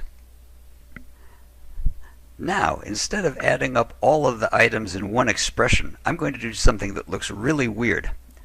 I'm going to set an index equal to 0, and I'm going to set my sum equal to 0. Then I'm going to set sum to sum plus temperatures at location index. That will be slot number 0, which will take 0 plus 27.2. Sum will be 27.2 when I'm done with this statement. I'll then add 1 to index to increment it. Now I'm going to do exactly the same thing again. This time index is 1, which means it'll take the 27.2 and add temperatures sub 1, which is 20, and sum will become 47.2. Then I'll do index plus plus. You're probably thinking, oh no, this is even worse than the original version. Is he actually going to copy and paste this 5 more times? No, I won't. When I see myself doing the same thing repetitively, I think, hey, can I do this with the loop? The answer is yes, I can. I'm going to say for index equals 0, index less than 7, index plus plus, sum becomes sum plus temperatures of index. And that is the same as if I had written this 7 times. In the interest of good programming style, I'm going to make this int index, and then I don't need this line anymore. And now, my average is the sum divided by 7. This works great, but if I ever decide to do 14 days or 30 days of temperatures, I'd have to change this 7 to 14 or 30, and then I'd have to change this one and this one. When I initialize the array, I have to know how long it's going to be. For this one, instead of saying 7, I can say the number of items that are in the array. That's temperatures.length. If I have 14 items, this will turn out to be 14. If I have 30 items, it'll be 30. Same thing here. I'm going to divide by the number of items in the array. Now I can do a similar loop to find the number of temperatures that are above average. I can say the number above is 0, and then for int index equals 0, index less than temperatures dot length index plus plus. If the temperatures at my current index is greater than the average, then the number above gets incremented. Let's do the output. The average temperature for days. And this time again, instead of 7, I'm going to say temperatures.length and average. I can say number of days above average, and that's going to be n above, and the number of days at or below average is temperatures.length minus the number above.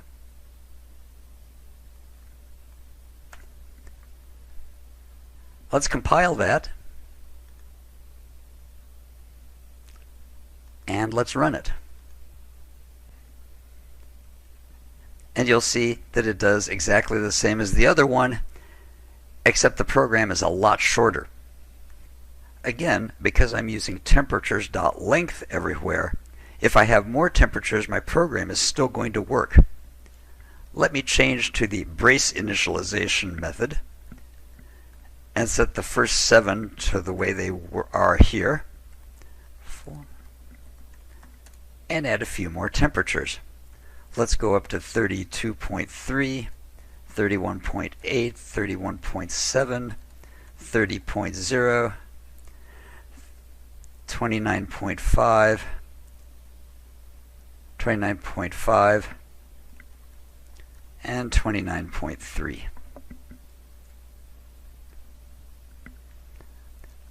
I won't need these anymore. And everything else in my program is going to be exactly the same as it was before. Let's compile it. And let's run it. And this time it gives me the average temperature for 14 days and calculates the number above and below. Arrays and for loops are a marriage made in heaven for dealing with multiple related values of data.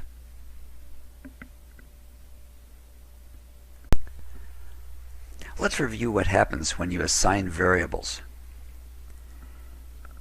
If we set a to 22, an area of memory is assigned to that variable. When we say int b becomes a new area of memory is assigned to variable b, and the value in a is copied into that area. Arrays are different. When you create a new array, as shown here, memory gets allocated for the array elements. What goes into the memory location associated with the variable a is a reference to where to find those elements. Arrays, like objects, which we will learn about later, are reference types. This has implications for assigning arrays. When we do an assignment like this, array B equals array A, the reference is copied to array B. Both of them are referring to the same area of memory. That means when I set array B sub 1 to 999, and then print array A sub 1, it will also be 999. Here's the code in Java. Let's run it to show you that that's what's really happening. And sure enough, it prints 999. So, given this, how do we really make a new copy of an array, rather than two references to the same area of memory? Here are two methods. The first is to create a brand new array. This is a reference to a completely separate area of memory, initialized to zeros. Then run a loop for the length of the original array to copy the contents. Now, changing one array's contents doesn't affect the other array at all, because they're in two separate areas of memory. Another method is to create a brand new array, and we'll make one that is the same length as A by saying array A.length, and then use the system.arrayCopy method. The system.arrayCopy method has these parameters: the source array, the array that we're copying from, the starting index in that array, the destination array, the one we're copying to, the starting index in the destination, and the number of items to copy. Now, if I set array C sub 2 to 777, and I print array A sub 2,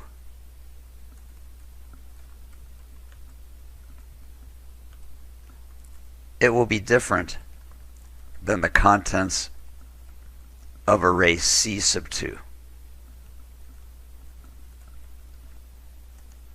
Let's clear our terminal and run it again, and sure enough we have two different arrays. The important point to remember is that arrays are reference types.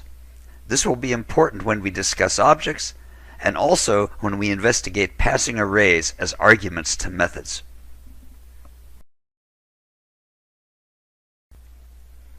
Let's look at this program that uses printf. There's something interesting here.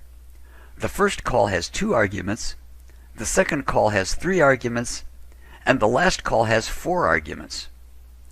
But in all the methods we've written so far, we've had to specify exactly how many arguments a method can have. What strange sorcery is this that allows you to give printf as many arguments as you'd like? The answer is that Java lets you specify that a method can have a variable number of arguments. We're going to write a method that returns the maximum of any number of arguments, so that we can write a program like this, printing the maximum of 2 integers, the maximum of 3 integers, or the maximum of a whole group of integers.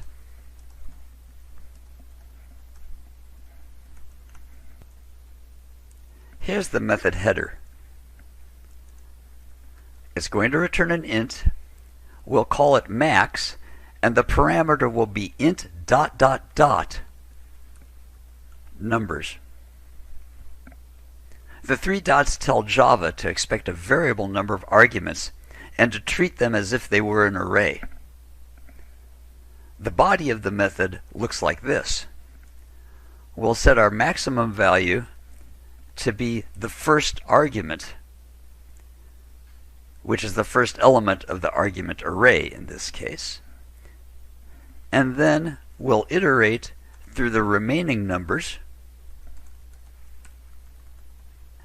If one of the arguments is greater than the current maximum,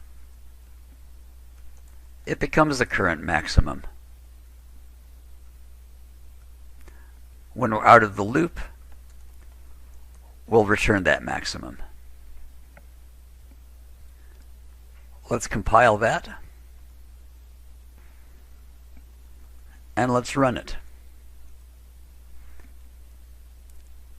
And it works. Because the variable arguments are treated as an array, you can also pass an array to this method. I can create an integer array called data, which has some numbers in it, and then I can use the array as an argument.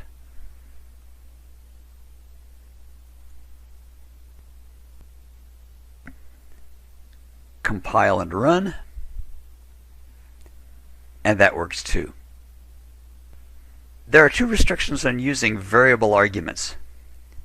You can't have more than 1 variable arguments parameter, and the variable argument's parameter must be the last one in the parameter list.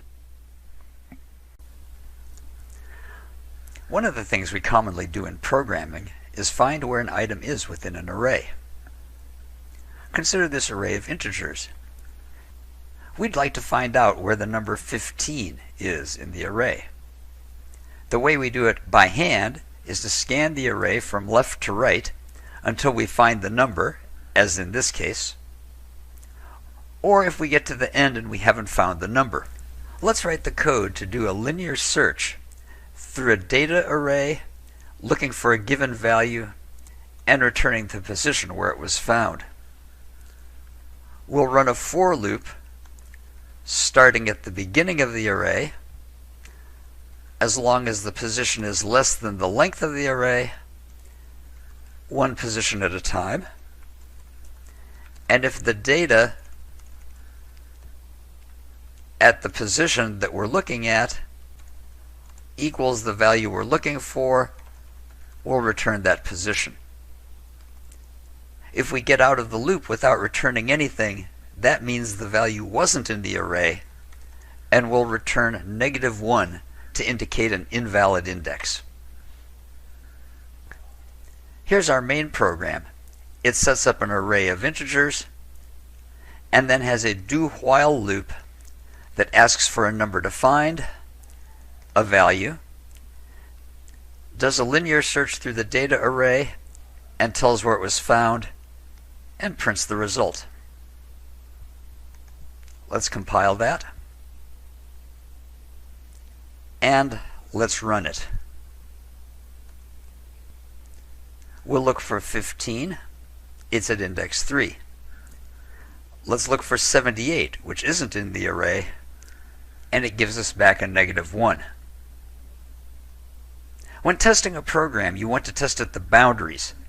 You want to test to see that it will find the first element in the array and the last element in the array.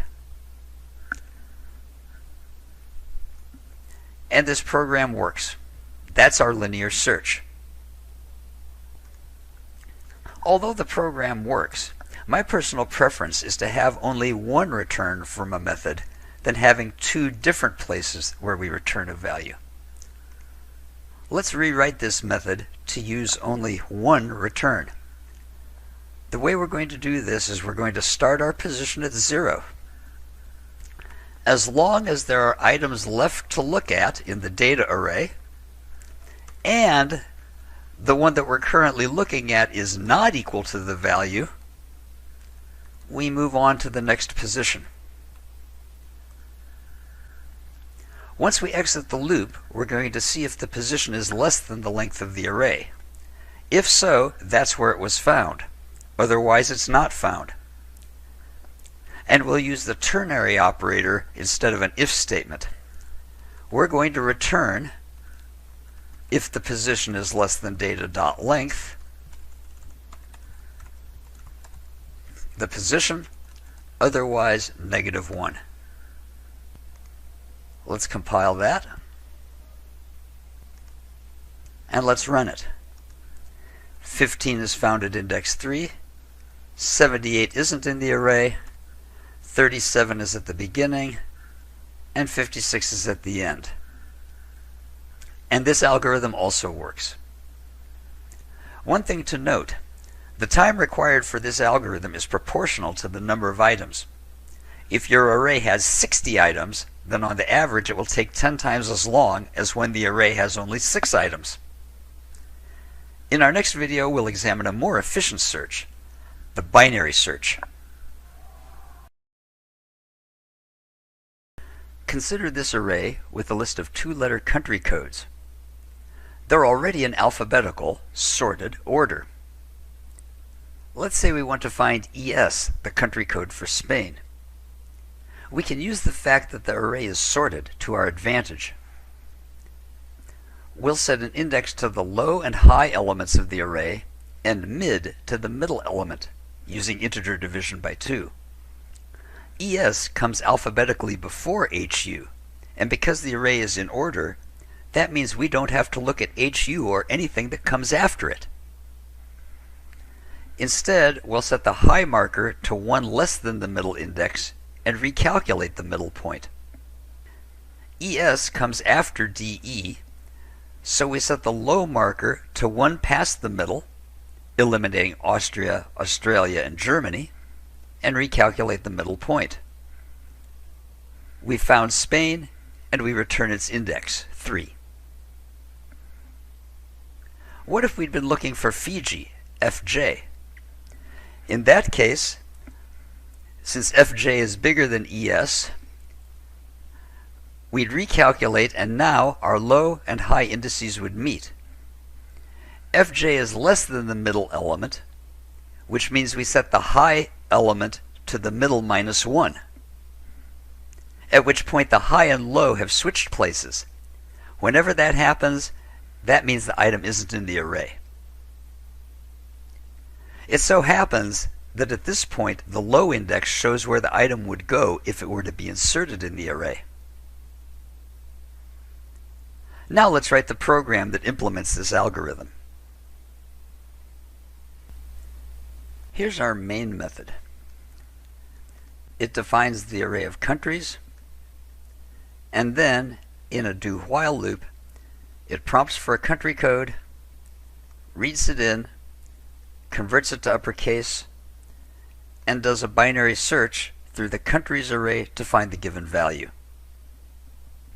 Inside binary search, we'll have an integer, low, set to 0, and high set to data.length minus 1, the last element.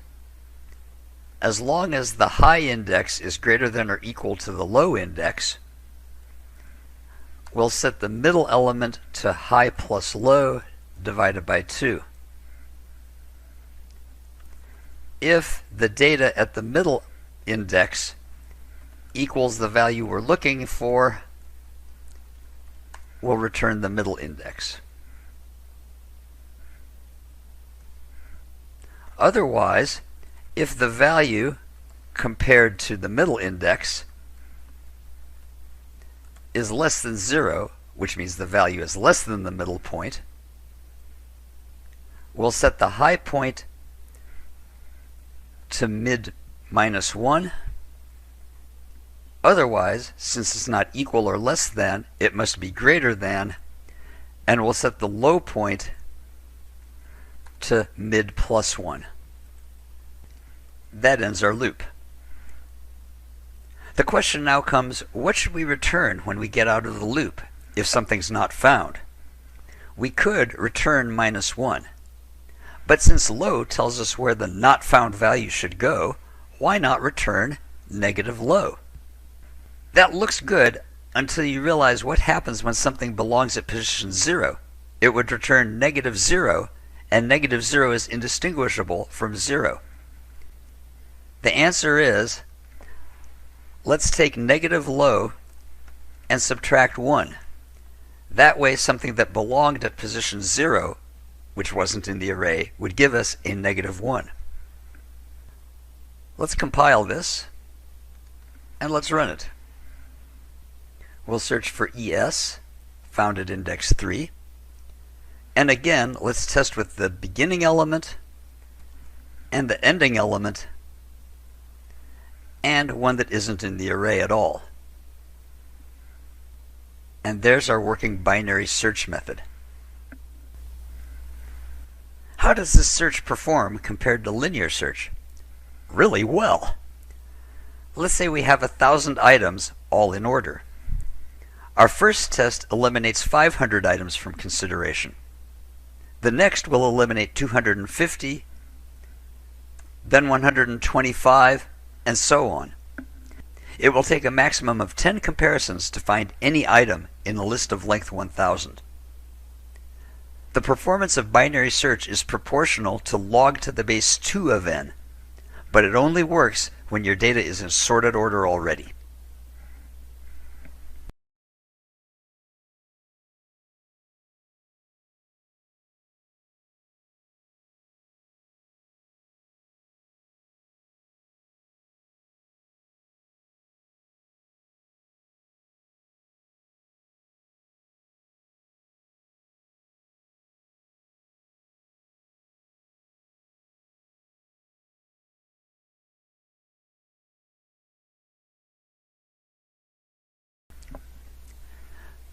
Consider this table of quarterly sales over 3 years.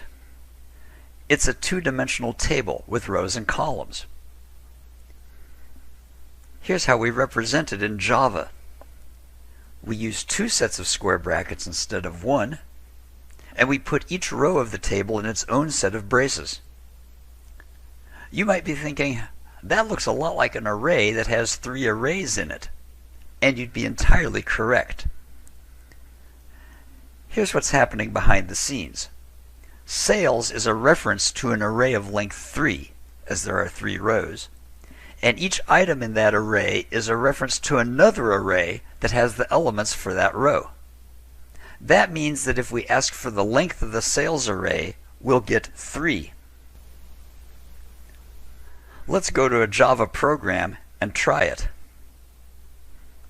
We'll do system.out.println length of sales is plus sales.length.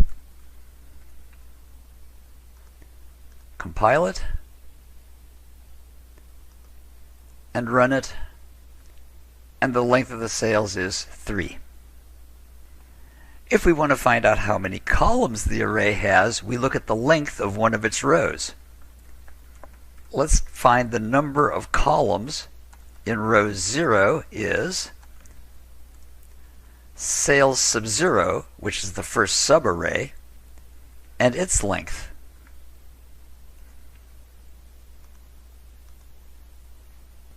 And let's run it. And the number of columns in row 0 is 4. In this array, all our rows have the same number of elements. But because of the way Java stores 2D arrays, there's no law that says that rows must have equal length. To access an individual element of an array, you need to use 2 sets of square brackets with the row number first, then the column number. Sales sub 02 is row 0, column 2, and sales sub 21 is row 2, column 1. Now let's write code to get the grand total of the numbers in the array. We'll set our grand total to 0, and then I'll need a nested loop. The outer loop will iterate through the rows. For int row equals 0, row less than sales.length, row plus plus. Notice that I am using row as my counter variable rather than I. This makes the code much more understandable. My inner loop will iterate over the columns. For column equals 0, column less than sales sub row dot length. Remember, the number of items in each subarray is the number of columns. And then we'll add 1 to the number of columns. And inside this nested loop, we'll set the grand total to be the previous value plus the item at the given row and column. Once we're out of the loop, we print the grand total properly labeled. And I'll use printf for that.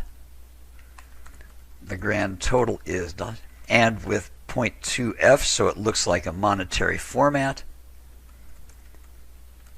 and grand total. Let's recompile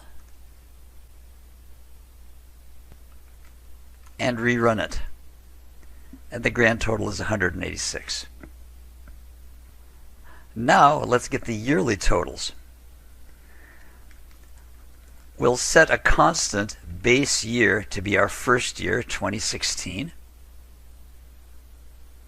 And in this loop, we're going to iterate over the rows, because each row represents a year.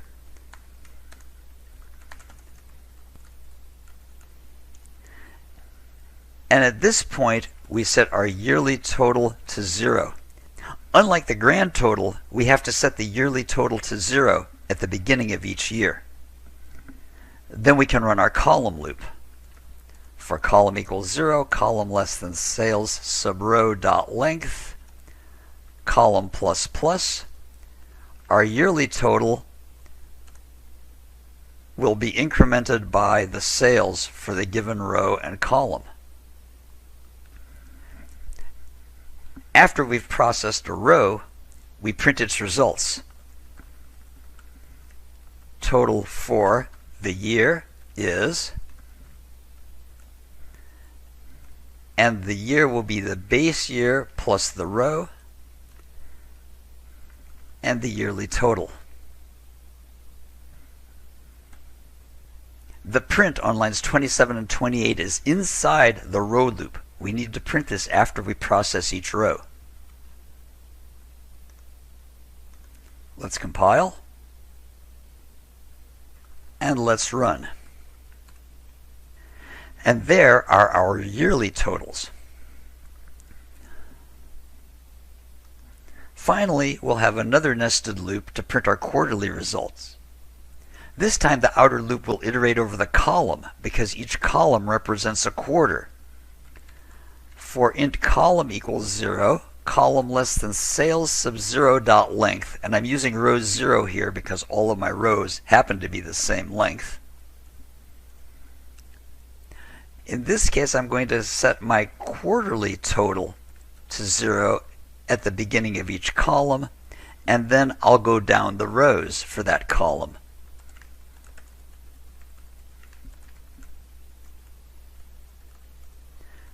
And my quarterly total plus n becomes sales row column. It's important to note that when you access the array element, you always put the row first. Even though your outer loop may be going over the columns first, you always access an element in the array by its row and then its column. At the end of processing each column, we print the quarterly result. The total for quarter is, we'll fill in the column plus 1. Remember, our column goes 0, 1, 2, 3, but humans expect to see Q1, Q2, Q3, and Q4, and our quarterly total. Let's save that and compile.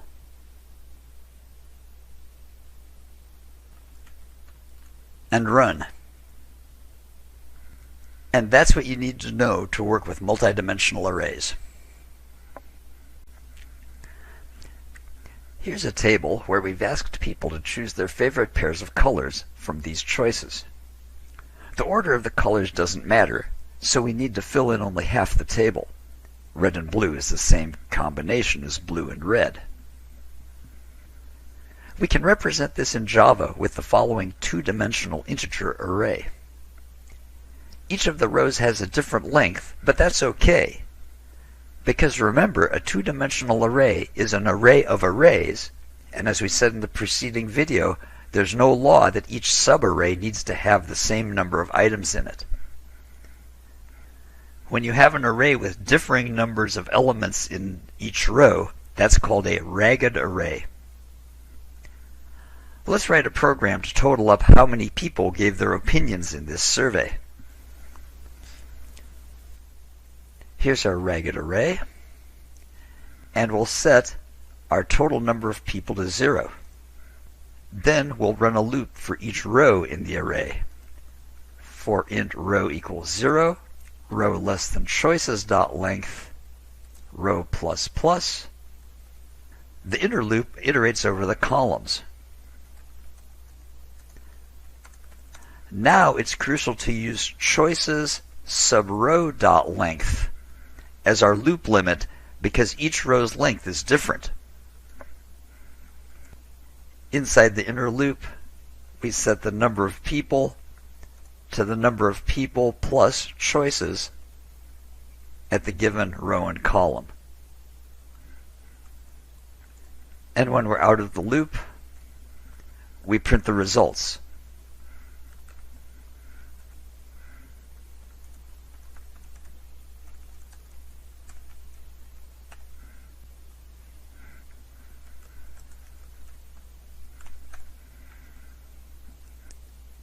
Let's save that, compile,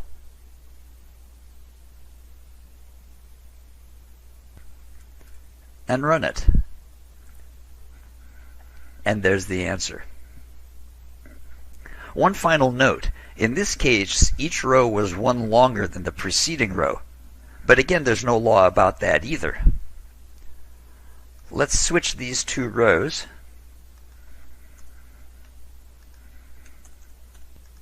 Recompile.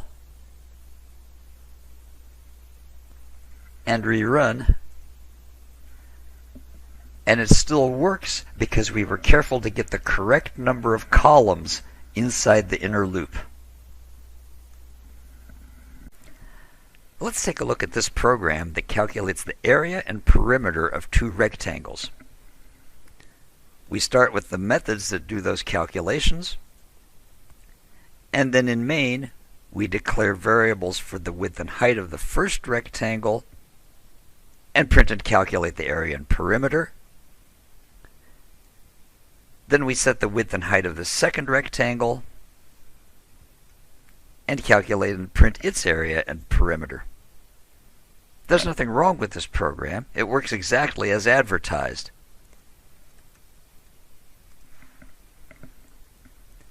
But it's a bit clunky.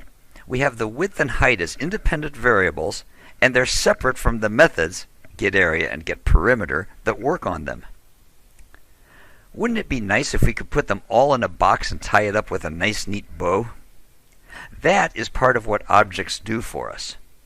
They let us build a data structure where the related pieces of information, the width and height, are grouped together, and they allow us to group the methods that work on the width and height right alongside the data.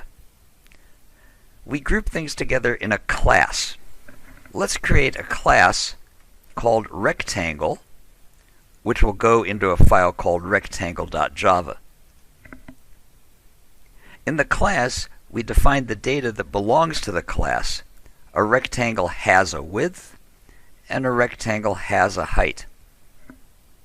These are called the class's properties, the things that a class has. You may also hear them referred to as attributes or fields. Think of this class as a blueprint that tells what a rectangle is made out of. In order to make an object from the blueprint, you have to construct the object, in the similar way that you have to construct a house out of a blueprint for the house. To construct objects from their blueprint, you need a constructor. Constructors are very special. They look like functions, except they don't have a return type. Inside the constructor, you set the values for the properties. By default, a rectangle will have a width of 1.0 and a height of 1.0. You can also provide constructors with parameters. I can have a constructor where you tell me how wide and how high you want the rectangle to be, and I'll set the width to whatever you told me the width was, and the height to whatever you want the height to be. After I have the properties of the class and the constructors, I then put the methods, which are the methods that work on the data. I can have double getArea, which returns the width property times the height property, and double getPerimeter, which returns 2.0 times the width plus the height. We don't need any parameters for these methods. When they need to access width and height, they'll look at the properties, and they're right there because everything's all together in the object. Let's give it a try in the testRectangle.java file. Inside of main, we're going to construct a rectangle. It's like every other declaration we've done so far. We give the data type, in this case the class name rectangle, the variable name, R1, and on the right-hand side we initialize it by invoking the constructor with the new keyword. We want the new rectangle, and we'll use the default constructor. Rectangle is the class. R1 is the object. We also say that R1 is an instance of the rectangle class. Let's define another rectangle, R2, which will be a new rectangle with a width of 3 and a height of 5.5. Now let's call the methods. Instead of doing it the way we had to do it before, by saying r1.width and r1.height, namely the non-object way, instead we'll use the dot notation just as we used with strings to call the methods. We'll set area1 to be r1.getArea. You might want to read this from right to left. Invoke the getArea method using the data belonging to R1. And we'll have perimeter1 be r1.getPerimeter. We're telling R1 to invoke its getPerimeter method, or, again from right to left, invoke the getPerimeter method using the data that you find in R1. And let's print out the results.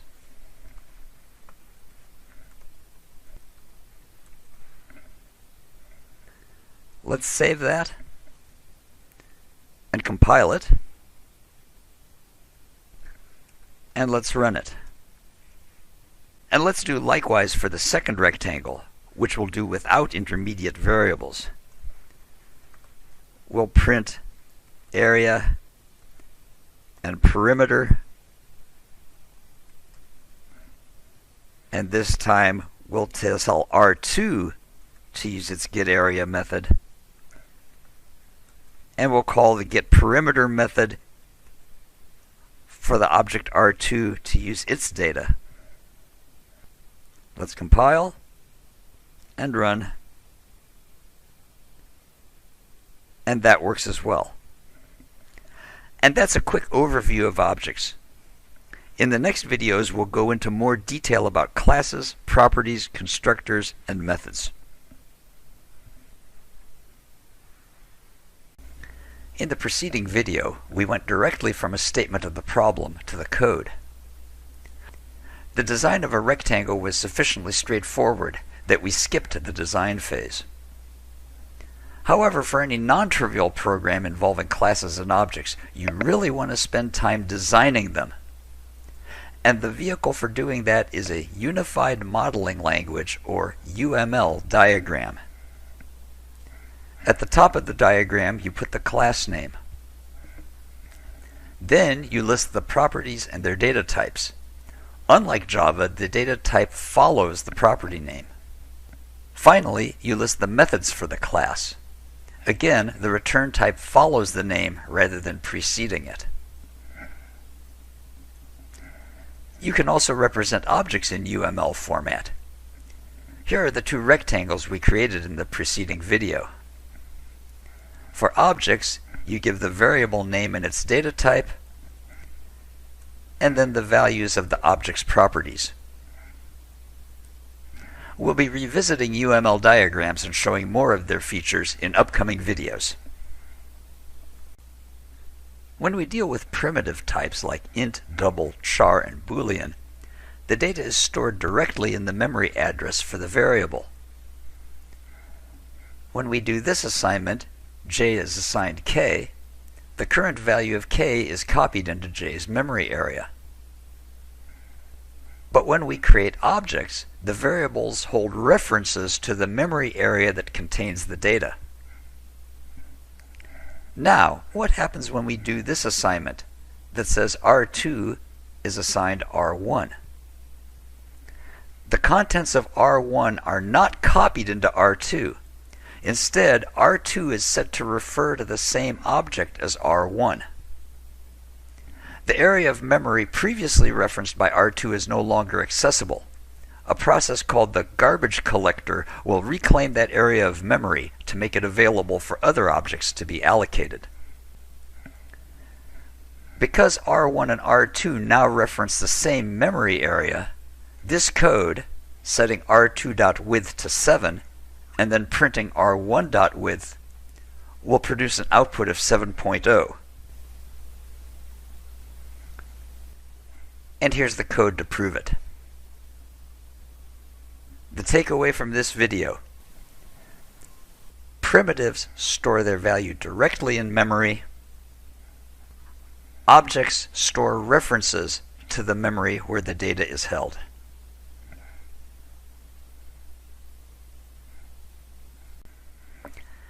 Here's the design for a class that keeps track of room reservations, with a room name and a day of the week from 0 to 6, with 0 representing Monday. Here are two reservation objects. Each one has its own room name and its own day number. Now let's say we want to keep track of the number of reservations we've created. The problem we need to solve is that there can be only one copy of this number. It doesn't belong to any of the individual reservations. In a sense, the number of reservations belongs to the class. To indicate that a property belongs to the class as a whole, rather than any of the object instances built from that class, we underline it in the UML diagram, and we use the word static when we declare it inside of our class. We'll have static int nReservations equals 0. In the constructor, we'll add this line, nReservations plus plus, to increment the number of reservations every time the constructor is invoked. Let's add some code to display the number of reservations. This doesn't need to be an instance method. It's accessing a static variable, not an instance variable, so it will be a static void method called show nReservations, and it'll print number of reservations created is, and then nReservations. Let's compile that. And here's a test program. This test program creates two reservations and shows each one. Then it calls the show nReservations method, the static method that belongs to the class. By convention, when you call a static method, you use the class name instead of an instance name to remind people that this method is static and it belongs to the class. Let's compile that, and let's run it. It's important to know that an instance method can access a static variable or method. For example, I can have an instance method called good, which will print the number of reservations, a static property, or call the static method.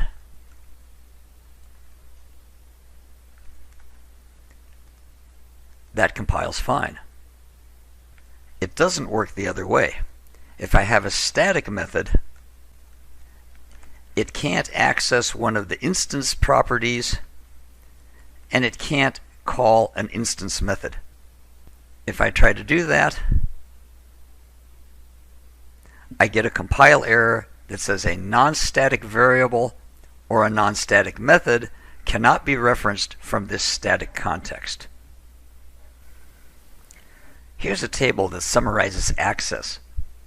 Instance methods can access instance or static methods and properties because the static ones belong to the entire class. Static methods can only access static methods and properties. They can't access anything that belongs to an individual instance of the class. Here's another place we can use static variables to convert a day number to a day name. We can use a static array of strings called day name, and it'll have the names of the days of the week.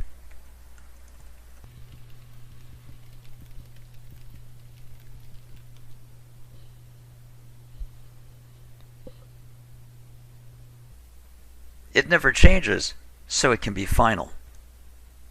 Now we can use it when showing a reservation. Instead of the day number, we'll put the day name for that number. Let's go to our test reservation, compile everything, and run it. And there's the use of our static array of strings. In summary, use instance methods and properties for things that differ for each object. Use static methods and properties for things that are independent of an individual object and belong to the class as a whole. Let's consider this code that creates a circle object with a radius property. We'd like to pass it to a method that will resize it by a given factor. Here's the code for that resize method. When we pass myCircle to the method, the reference to myCircle is copied into parameter c. Because both c and myCircle refer to the same object, when we update the radius of c and exit the resize method, myCircle will have its property updated. Just as we were able to update arrays in place, when you pass an object to a method, you can update its properties in place. And again, as with arrays, there's a school of thought that says you should not change the object in place, but instead always return a new value. That would mean returning a new object in our case. Here's the rewrite of our resize code to be a method that returns a circle object. As before, we create a circle in main, and as before, parameter c is a copy of the reference to myCircle. But this time, we create a new circle object with the updated radius and return that new object. A reference to that returned object is stored in newCircle, leaving the original myCircle untouched. So, which should you do? Update objects in place or return new objects? If you're in an environment where memory is at a premium and you don't need the object's original state, then you may want to update it in place. Otherwise, my personal preference, and it's a strong preference, is to return a new object. That way, you can call the function multiple times with the same input and not worry about whether the first call changed your object's properties in some unexpected way.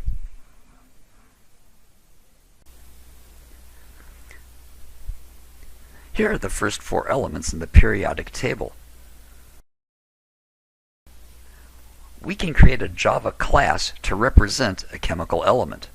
This class has no mutators because once you have created an element, its characteristics don't change. Here's the code for the element class. It defines the properties, the constructor, and all of the accessors. Here's a program that calculates the average atomic weight for the first 4 elements. It creates 4 new element objects, adds their weights together, divides by 4, and prints the result. Let's compile that and run it. And there's the answer. There's nothing wrong with this program, but if we had to do the average of the first 40 elements instead of just 4, the code would become a lot longer and a lot more difficult to write and maintain. Just as we used arrays to group together similar values, such as an array of ints to hold test scores or an array of double to hold an array of prices, we can create an array of element objects. We can say element array chemicals is a new element array of length 4. And now we can put the objects into the array. We can say chemicals sub 0 is assigned hydrogen, chemicals of 1 becomes helium, chemicals 2 becomes lithium, and chemicals sub 3 is assigned beryllium. Now we'll calculate the weight using a loop. The total starts off as 0, and for int I equals 0, I less than chemicals.length, I plus plus, we'll have total weight, plus n becomes chemicals sub I dot get weight. For the average, we'll divide the total by chemicals.length. This gives us added flexibility. If we add more chemicals to the array, our code here doesn't have to change. Let's compile and run. This is some improvement, but not a great improvement over the original code. We can make our initialization a bit more compact by using braces to initialize. Instead of these 5 lines of code, we can say use braces to fill the array chemicals with hydrogen, helium, lithium, and beryllium. Let's compile it and run it.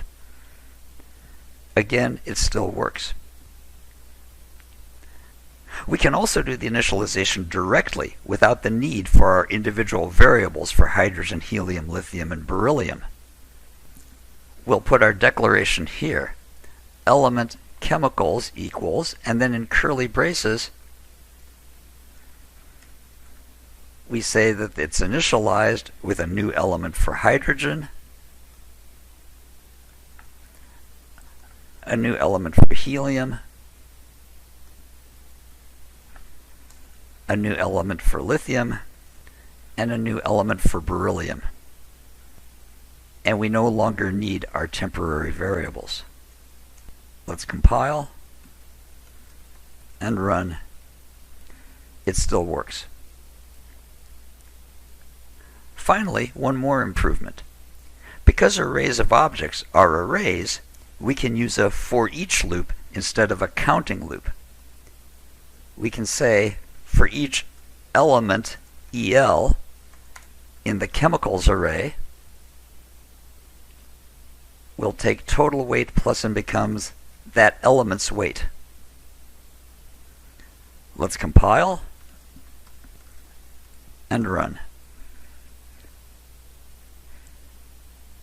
And that works too. And that's what you need to know about creating and using arrays of objects.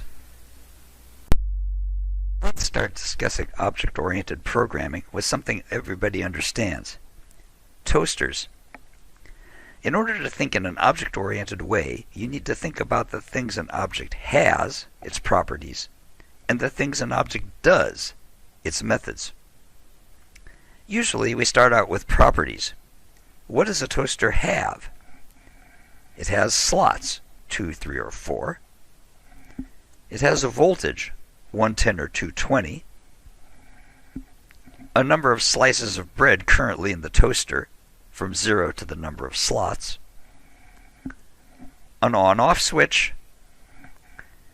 And a darkness setting, usually from 1 to 10, where 1 is death warmed over and 10 is cremation. And here's the corresponding UML diagram for the properties. In terms of methods, we have a constructor. The only 2 things we need to set ourselves are the number of slots and the voltage. We ship toasters with no bread in them, turned off with the darkness set to 1. We'll omit the getters and setters here as there's nothing particularly new in them. What other things does a toaster do? You can turn it on or turn it off. That's the shorthand for set turned on to true or false. You can insert bread. The parameter is a number of slices to insert.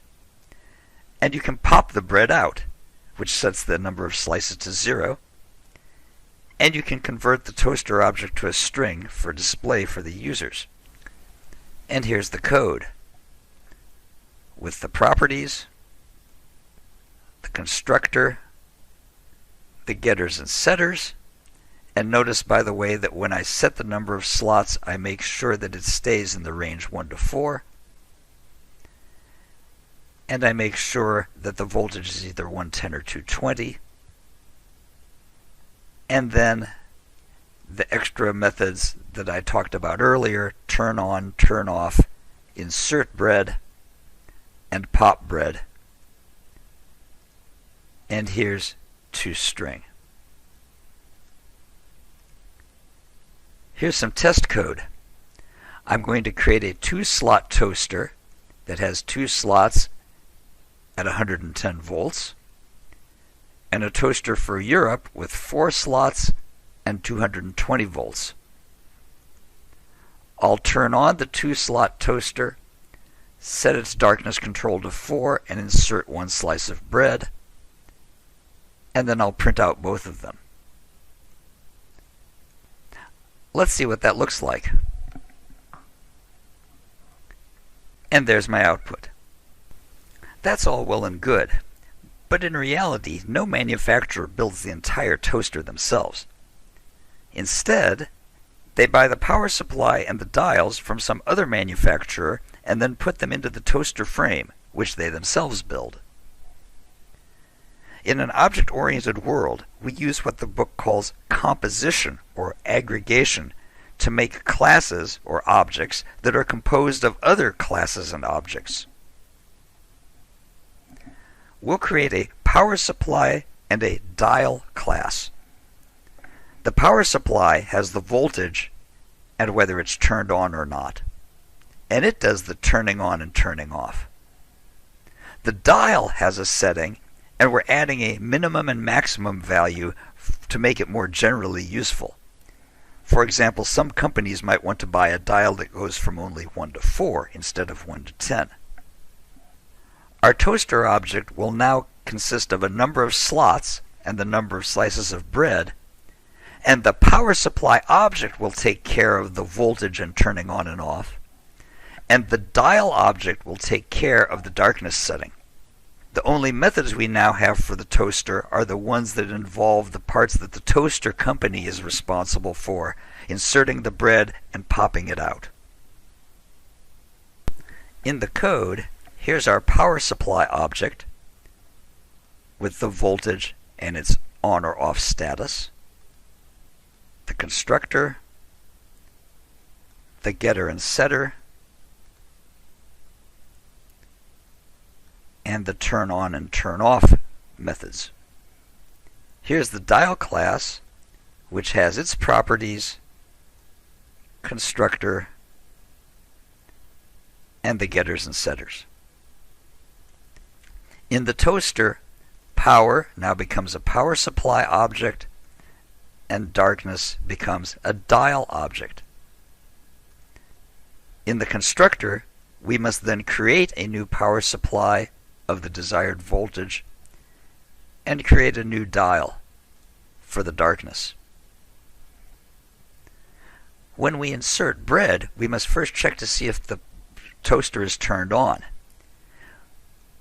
We can't say get turned on because that method doesn't belong to the toaster. It belongs to the power supply, which is why we need to say power.getTurnedOn.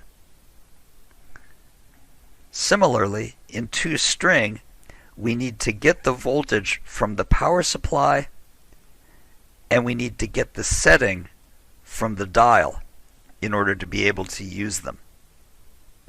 In main, we have an expression like this. Read from left to right, we're telling the 2-slot toaster to get the power supply object and tell it to turn on. Similarly, in this line, we're telling the 2-slot toaster to get its darkness object, the dial, and set its setting to 4. You will see this sort of chain of method calls whenever you have objects composed of other objects. In Chapter 11, we'll learn another way of adding functionality to objects, inheritance. While this book, and many others, strongly emphasize inheritance, current best practice says to prefer composition over inheritance.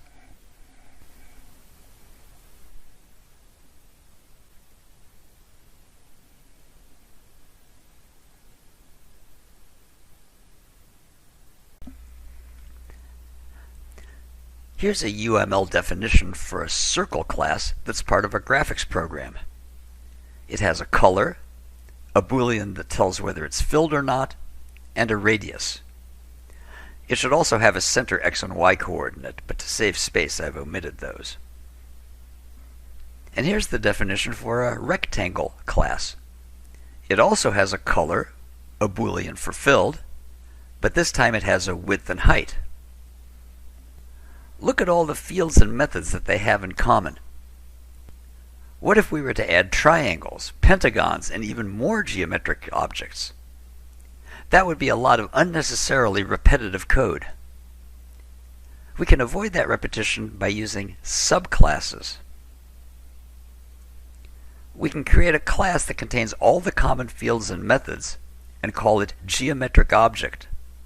This general class is a superclass, also called a base class or parent class. The circle and rectangle classes now contain only the items that make them circles and rectangles. They are subclasses or child classes, and they will inherit all the accessible fields and methods from their parent class. How do we implement this in Java? First, here's geometric object. It has its fields, its constructors,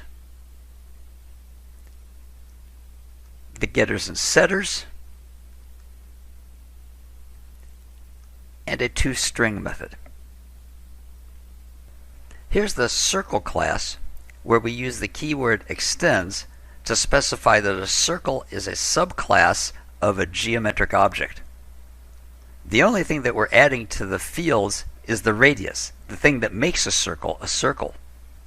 The color and filled fields are inherited from the superclass geometric object. We have the constructors,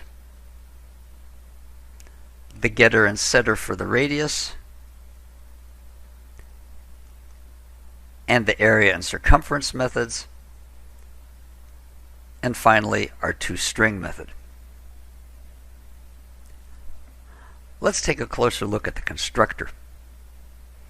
It uses setColor and setFilled to access the fields in the parent class. Why didn't we use the fields directly? Since they're inherited, why didn't we just say this dot color equals white and this dot filled equals false? The reason we can't do that is because here in geometric object they've been declared private, and that means that nobody outside the class that declared them can access them, not even a subclass. Let's compile and you'll see what I mean. And we get errors because color and filled have private access in geometric object. That's why we had to use setColor and setFilled, because those are public in the superclass geometric object. And now it compiles successfully.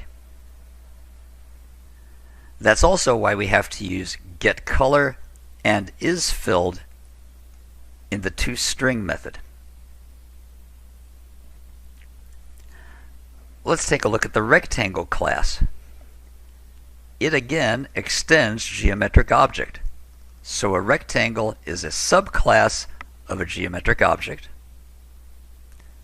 We only need to specify the width and height, the fields that make a rectangle a rectangle. And we have our constructors, the getters and setters, the area and perimeter methods, and toString. Here's a program that tests these classes. We'll create a circle, and we'll create a rectangle. We'll print them, which will invoke the toString method. For the circle, we'll get its area and circumference, and for the rectangle, we'll get its area and its perimeter. Let's compile and run. And there's our output. So far so good, but there's still some duplication of code. Here in the constructor for circle, we're calling setColor white and setFilled false. But that's the same code that's handled by the noArgument constructor for geometric object. And here we're setting color to color and setting filled to filled. But that's the same code that's happening in the toArgument constructor for geometric object. Java lets us call the superclass constructor by using the keyword super. In the noArgument constructor, we'll tell Java to call the noArgument superclass constructor. And here in the multiple argument constructor, we're going to tell Java to call the superclass constructor with the specified color and filled. When you use super, it must be the very first non-comment line in your constructor. Let's recompile that to make sure it works. Recompile test and run it. And it also works fine. We can do the same thing here in rectangle. We'll replace these two statements with a call to the noArgument superclass constructor and these two statements with a call to the multiple argument constructor for the superclass geometric object. In summary, you can create subclasses by extending the superclass, and you can call the superclass constructor by using the super keyword. In the preceding video, we talked about using super to call the superclass constructor. Consider this chain of classes and subclasses, where brush is the parent class for toothbrush, and toothbrush is the parent class for electric toothbrush. Here's the code for the three classes.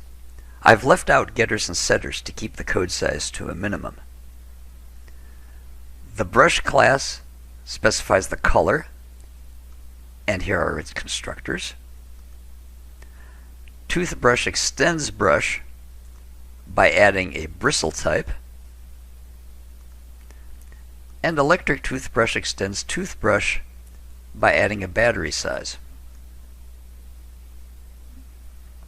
One thing to notice is that in the constructors for electric toothbrush, I never call the superclass constructor explicitly. Similarly, in the toothbrush constructors, I never call the superclass constructor for brush explicitly. What happens here in testbrushes.java when I create a new electric toothbrush? Even though I've not explicitly called the superclass constructor inside electric toothbrush, Java implicitly will call that noArgument constructor for toothbrush. Toothbrush doesn't have an explicit call, but Java implicitly calls the noArgument constructor for its superclass. This is called constructor chaining. When we call new electric toothbrush, the noArgument constructor implicitly calls the noArgument superclass constructor. That's the toothbrush, and its noArgument constructor implicitly calls its parent class's noArgument superclass constructor, which prints out these words: zero argument constructor for brush. Once that constructor finishes, we resume with the toothbrush constructor, and it prints zero argument constructor for toothbrush. Once that constructor is done, it finishes the electric toothbrush constructor by printing zero argument constructor for electric toothbrush. And finally, our new electric toothbrush has been constructed correctly. Let's run the program.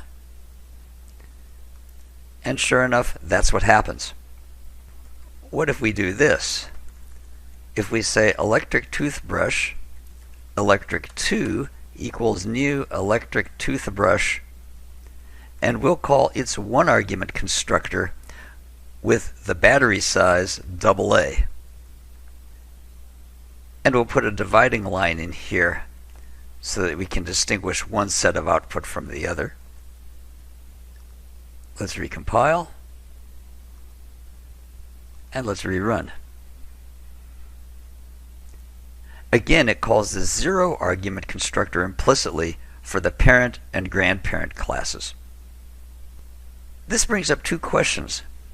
First, what would happen if we explicitly called a one argument constructor?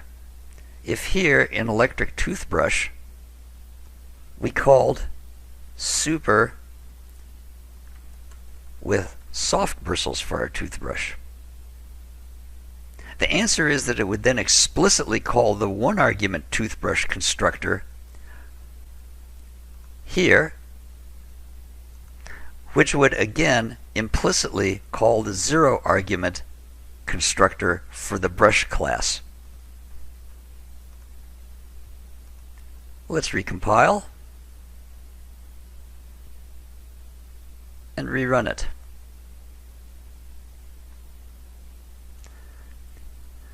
Our zero argument constructor for electric toothbrush called the one argument constructor for toothbrush, which implicitly called the zero argument constructor for brush. Here's another question. What happens if there's no zero argument constructor for one of the superclasses? Let's put everything back to the way it was. We're going to remove this explicit call to the superclass constructor. And here in toothbrush.java, we are going to comment out the zero argument constructor so that it can no longer be found. Let's recompile toothbrush, and let's recompile electric toothbrush. And we get an error. The constructor toothbrush in class toothbrush cannot be applied to the given types. Java gets this error because it can no longer find the zero argument constructor for toothbrush that it's implicitly attempting to call. What if we'd done it differently? I'm going to uncomment the constructor here, and now I'm going to recompile electric toothbrush. That will succeed. Now, again, I'm going to remove the zero argument constructor so that it no longer can be found. And I'm going to recompile only that class. What happens now when I run testbrushes.java? The answer? I get a runtime error telling me that there's no zero argument constructor for toothbrush. So no matter how sneaky you try to be to get around not having a no argument constructor, Java will stop you either at compile time or at runtime. That having been said, I would strongly suggest that you do not leave constructor chaining to chance. Instead, you should explicitly call the superclass constructors. This will avoid any possible compile or runtime errors from a missing no argument constructor. Let's look at the geometric object class again. I've added two methods, getArea and getPerimeter, to this base class. Both of these methods return 0. Looking at the circle class, I'm overriding those methods. In this case, the perimeter of a circle is its circumference. Here in rectangle, I'm also overriding getArea and getPerimeter to calculate the area and perimeter of a rectangle. Finally, I have a new class, triangle, which also extends geometric object and defines a triangle by the lengths of its sides. And here are the methods for calculating its area and perimeter. Now take a look at this test program. I'm going to try this. I'm going to create a geometric object called shape and assign it to be a new circle with a radius of 3, color blue, filled. Let's view our message window and compile this to see if it compiles okay. And it does. Why? Because circle extends a geometric object. Anything that's a circle is also a geometric object. This does not work the other way. If I try to say circle C equals new geometric object, the compiler will complain that geometric objects can't be converted to circle. That's because all circles are geometric objects, but not all geometric objects are necessarily circles. Now let's create an array of 3 geometric objects.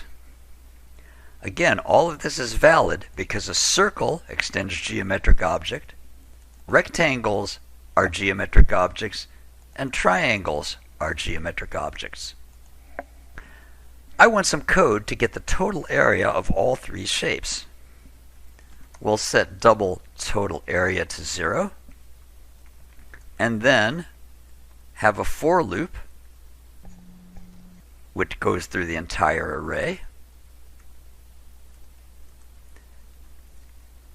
and say that total area plus and becomes shapes sub I dot get area, and then print the result.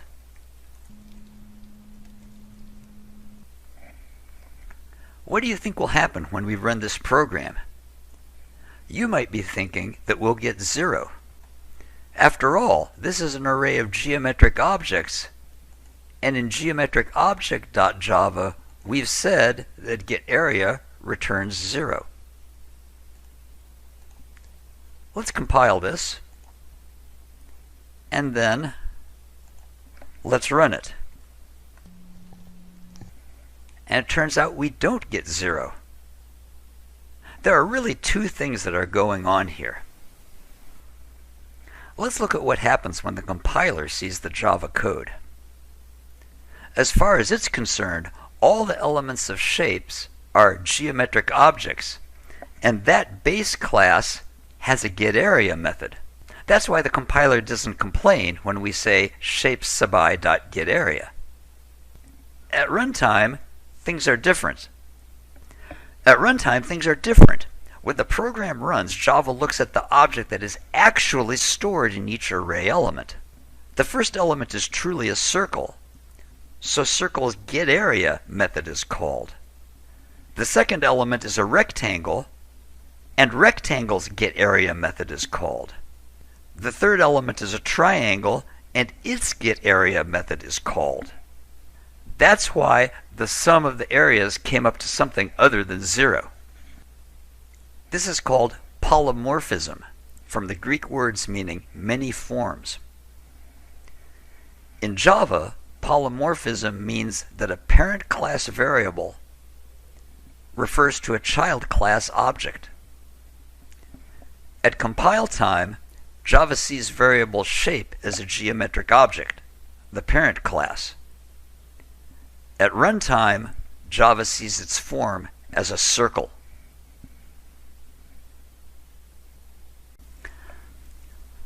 Let's look at geometric object and its subclasses again. In addition to getArea and getPerimeter, which are overridden in each of the subclasses, I've added to each subclass a method that is unique to that subclass.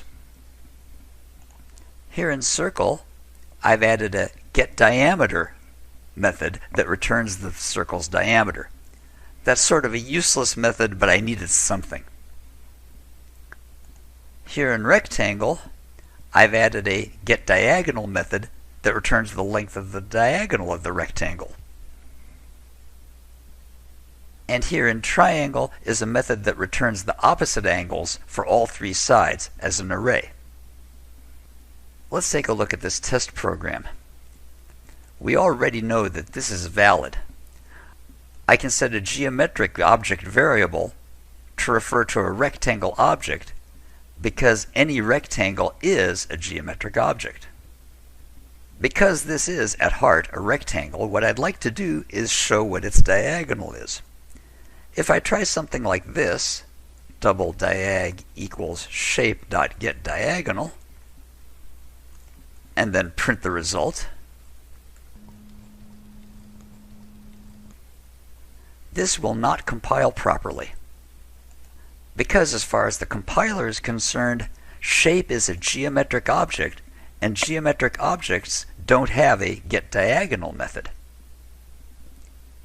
To get around this problem, I can use a cast. I can say shape is really a rectangle. I'm telling the compiler to treat shape as a rectangle, and rectangles do have a getDiagonal method. Now when I compile, it's successful, and when I run it, I get the correct result. By the way, the outer parentheses in the cast are necessary to make the compile work correctly. Now let's look at this code. We have an array of geometric objects and a loop that prints out what each one is and its area and perimeter. This works fine because all the subclasses have overridden toString, getArea, and getPerimeter. It compiles fine, and it runs fine. What I'd like to do now is get the specific information for each shape. For the circles, I want to print their diameter. For the rectangles, their diagonal. And for the triangle, the angles. Unlike the preceding example, where I knew I had a rectangle, I don't want to write this program to depend on knowing in advance what kind of a geometric object each array entry will be.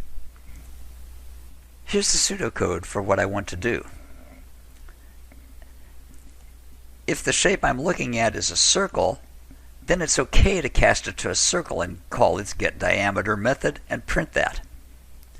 This part I already know how to do. I can say diameter equals, do my cast to a circle, and then getDiameter. This will compile okay because I'm telling the compiler, treat shape sub I as a circle, and circles do have a getDiameter method. And now I can print it out. The question now is, how do I determine whether an object is a circle object, a rectangle, or a triangle at runtime? The answer is the indexOf operator.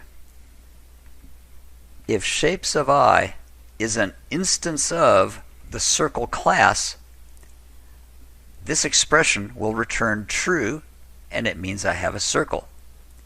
If shape sub I is a triangle or a rectangle, it's not an instance of the circle class, and the expression will return false. Similarly here, I can ask if shape sub I is an instance of rectangle, then it's okay for me to say diagonal is treat shape sub I as though it were a rectangle with a cast, and then it's okay to have the getDiagonal method call, and I can print out the length of the diagonal. To save some time, here's the code to handle triangles. Let's compile, and let's run. And there we have each of the shapes with its area perimeter and its specific information, the diameter, the diagonal, and the angles. The takeaway from this video is to remember how polymorphism works. At compile time, whatever class you used to declare the variable is the one the compiler sees. If you want to use a method that belongs to a subclass, you must explicitly cast the variable to that subclass. But before you cast, you need to make sure that the object really is a member of that class, and you use the indexOf operator to give you that information at runtime.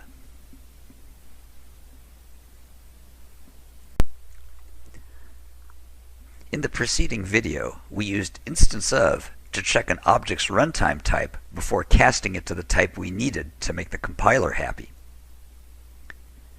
You might have been wondering what the limits are on casting, if any. Let's find out. In this program, I've created a geometric object, a circle, and a rectangle. In this example, I'm taking the circle and casting it to a geometric object, which has a getArea method that returns 0. The compiler is happy with this. What's going to happen when I run this program?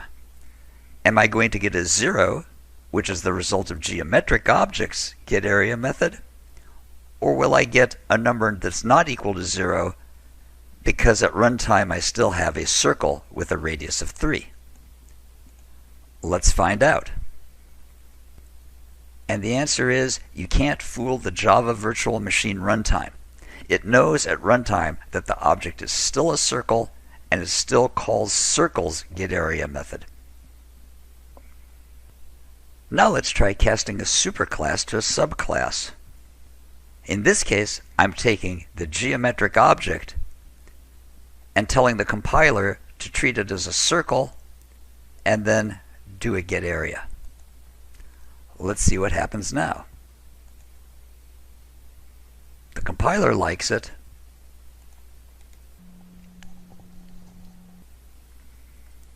But at runtime, the Java Virtual Machine tells me that a geometric object cannot be cast to a circle. Finally, what happens when we try to cast one subclass to another subclass? In this case, I'm attempting to cast a circle object to a rectangle class. And the compiler will tell us, no, you can't do that. These are incompatible types. The moral of the story? Always use indexOf to make sure that you are casting to an object's correct class at runtime.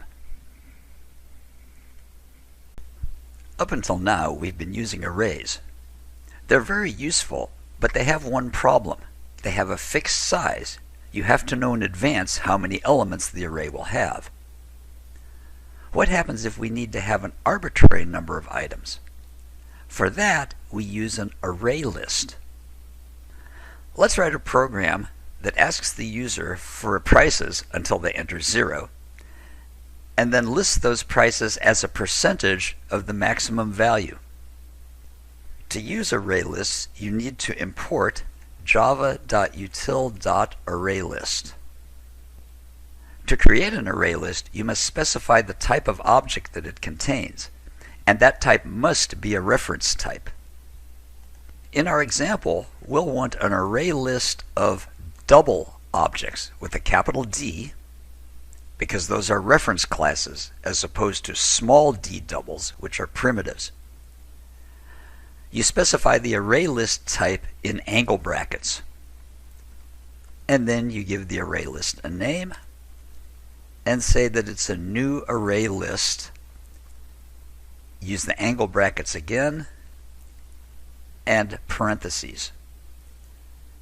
If you want to, you can repeat the data type inside these angle brackets on the right hand side, but you don't need to.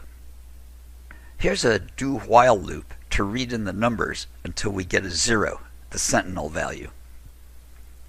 We'll set a small d double, one price, to 0.0,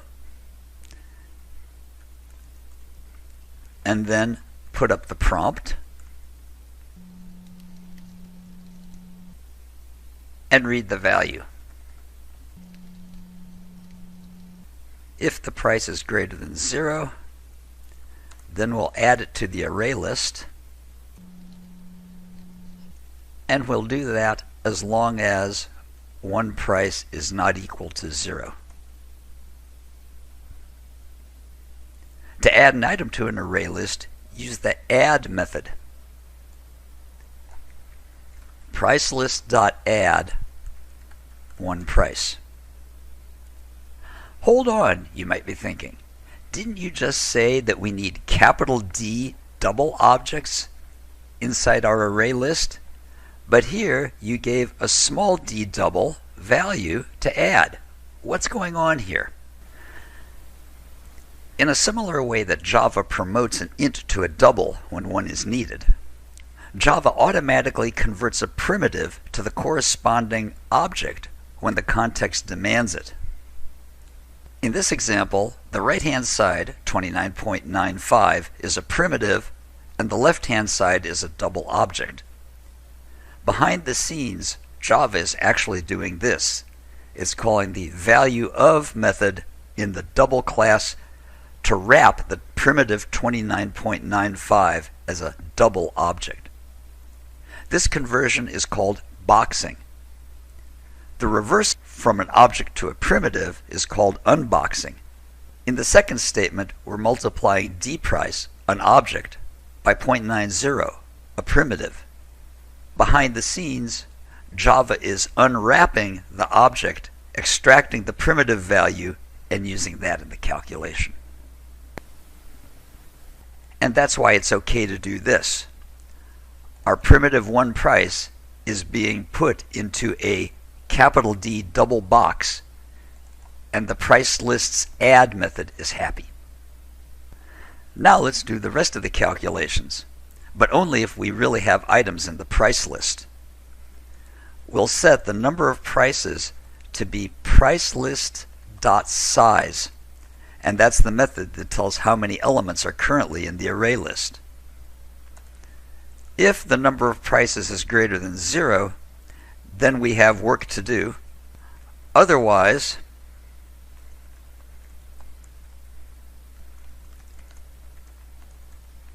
the user didn't enter any data. We use the get method to get the first item in the price list as the current maximum value. We'll set double max price to be pricelist.get 0. Just as with arrays, the first item in an array list has an index number of 0. Now, go through the remaining prices to find the maximum. For int I equals 1, I less than n prices, I plus plus. If pricelist.get at that index value is greater than the maximum price, then the maximum price becomes that value. The next thing I'm going to do is go through the price list again and change it in place to percentages. I'll use the get and set methods to do this. Technically, I don't need to change the array in place. I could print out the percentages without storing them back in the array list, but I needed an excuse to show the set method. Let's go through the entire array list, starting at 0, and calculate the percentage of the maximum to be the price list item at the given index divided by my maximum price. And then I'm going to set the value at index I to that new value that I calculated. By the way, there's a lot of automatic boxing and unboxing going on in lines 36 and 37. See if you can figure out where it's happening. Now it's time to print out the results. And I'm going to use a different way of iterating through the price list. I'll say for double price in my price list system.out.printf. Let's use 3 places to the right of the decimal point and a percent sign. Because percent sign is special, it introduces formatting. To get a true percent sign, I need 2 percent signs in a row. And print the price. And then make sure that my output ends with a new line. Let's compile that, and let's run it. Let's say $3.95, $20, $17.95, $19.95, and $7.25. And then that's our last price. And there are the percentages of the maximum price. When you're working with array lists, get and set are the two methods that you'll use the most.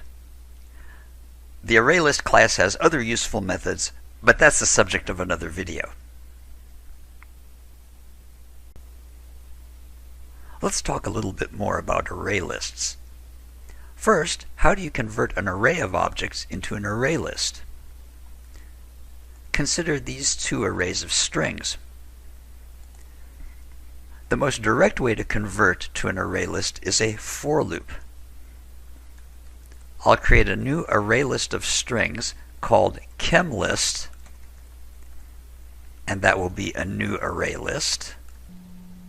And then for each string, chemical inside the chemical array, I'll add it to the chem list. And let's print out the result.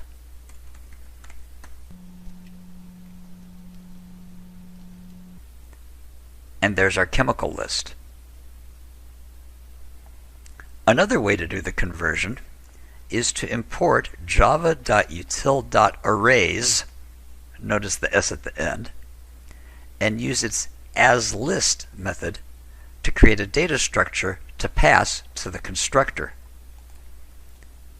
In this case, I'm going to have an array list of string called PlanetList, and it's going to be a new array list. Instead of empty parentheses, I'm going to call arrays.asList of planet array. And let's print that out.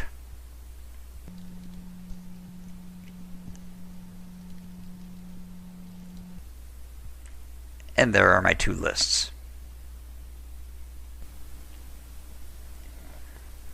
I'm going to switch over to the Java shell to show you the rest of the things about ArrayList in this video. Here's our chem list, and here's our planet list. To remove an item from an array list, you use the remove method and give an index number. That call will return the removed item. So if I say removed items equals chemlist.remove 2, the removed item is H2SO4, and that entry is indeed gone from the array list. You can also give remove an object as its argument, and the first occurrence of that argument in the list will be removed. This version of remove will return true if something was removed successfully, false otherwise. For example, I can say removed OK equals planetlist.remove Mars. That's true because it was in the list, and indeed it is removed. If I say removed OK equals planetlist.remove Saturn, that returns false because that wasn't in the list. And the planet list remains untouched. There is one situation where you can get into trouble with these two different flavors of remove, and that's when you have an array list of integers. Let's have an integer array, capital I, because I need to have objects. And we'll set an array with the numbers 32, 19, 45, 25, and 60. Then I'll create an array list of integer objects. And it'll be a new array list that's based on my array. If I try to remove 19 from the list by doing this,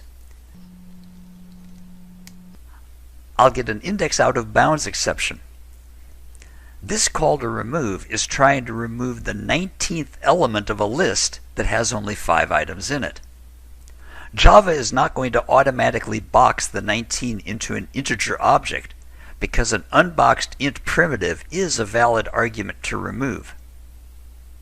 In this case, what I have to do is explicitly convert the primitive 19 to an integer object so that Java calls the method that I want. Removed OK equals agelist.remove integer.value of 19. Now I have an integer object,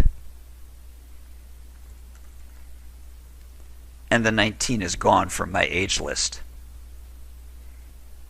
If your array list contains anything other than integer objects, you'll never run into problems with these two different versions of the remove method. A couple of other useful array list methods. Contains. I can ask planetlist.contains Earth, which returns true. Planetlist.contains Pluto returns false. Here's a list of names, and notice that Joe is duplicated in that list on purpose. The indexOf returns the index of the first occurrence of an object, or -1 if it's not in the array list. Namelist.indexOf Joe returns 1.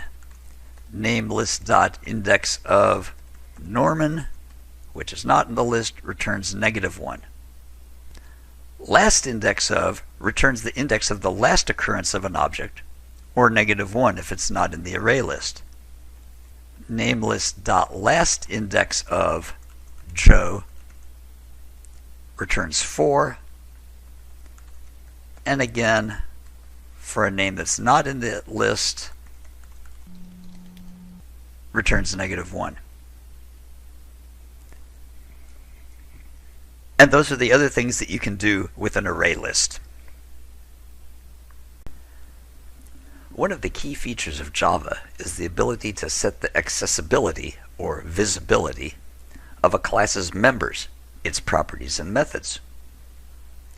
We've used the public access modifier to allow complete access to properties and methods, and private to allow access only within the class where the methods and properties are defined. Sometimes you need to adjust visibility somewhere between those extremes. There are 4 places where access can happen. Access from the same class, access from a class in the same package, access from a subclass in a different package, and access from a different package entirely. The most visible and least restrictive option is public, allowing access everywhere. The next less visible option is protected, which allows access from everywhere except a different package. If you don't specify any access modifier, you get the default visibility. Class members are accessible only in the same class or the same package where they were defined. Finally, the least visible and most restrictive option is private, which allows access only from the same class. The book says it quite nicely.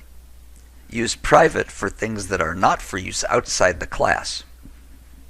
Use public for things that are intended for people who are using the class. And use protected for things that are intended for extenders of the class, but not users of the class. One additional note.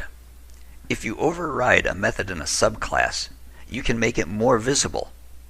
In this example, the child class makes its overridden version of a protected class public. However, you cannot make a method less visible. If you try to override a protected method and make it private, the compiler will stop you. And here, again, is the table summarizing the visibility modifiers in Java.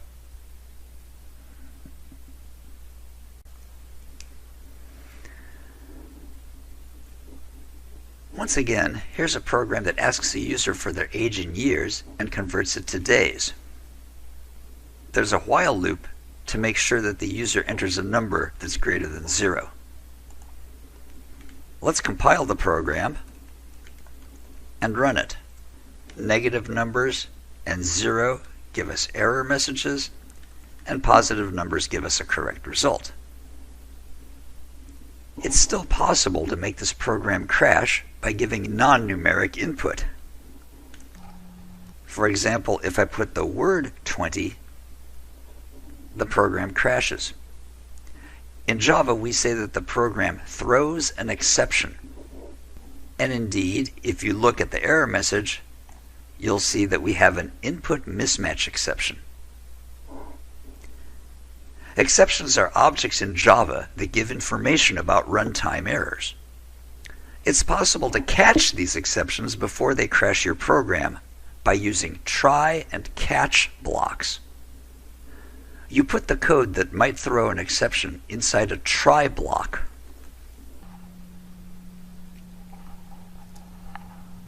And then tell what to do when you catch an exception that Java has thrown at you.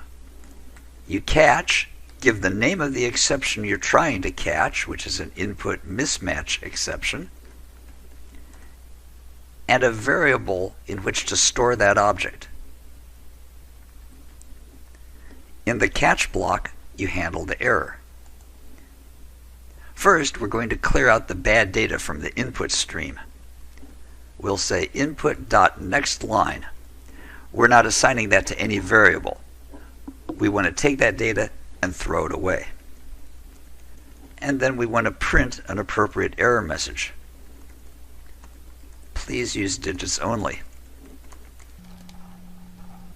One other thing we're going to have to do is we're going to have to import java.util.inputMismatchException.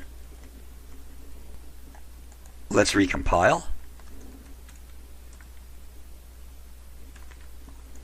and rerun.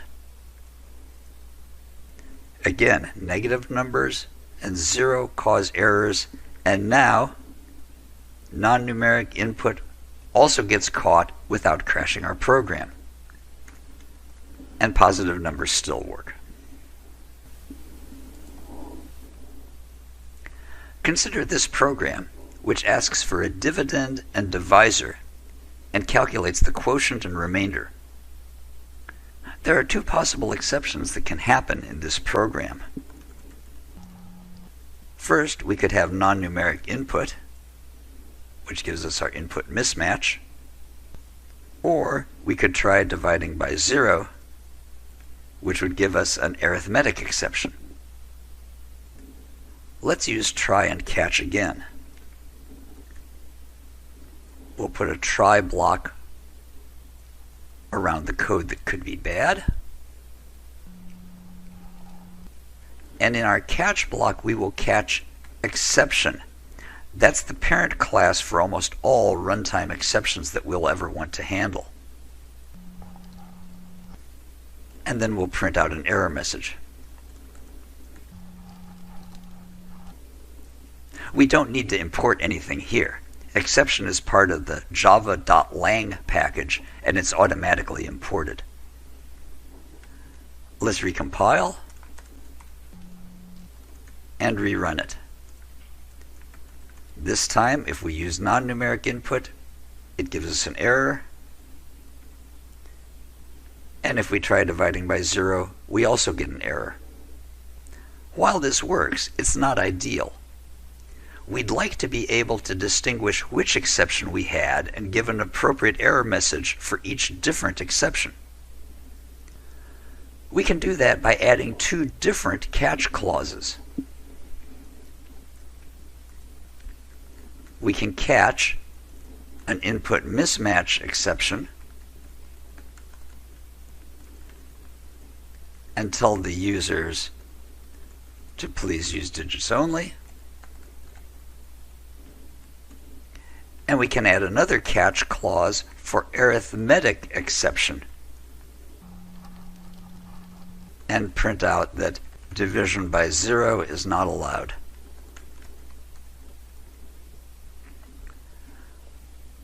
we're going to have to import java.util.inputMismatch exception, but we don't have to import arithmetic exception because it's part of the java.lang package and it's automatically imported for us. The variable name that you use for your exception is local to that catch block. That's why I'm able to use the same variable name for all my catch blocks and the compiler won't complain about it. Java checks for exceptions in the order that you specify the catch blocks. When an exception occurs, Java will first check to see if it's an input mismatch. If it's not an input mismatch, it'll check to see if it's an arithmetic exception.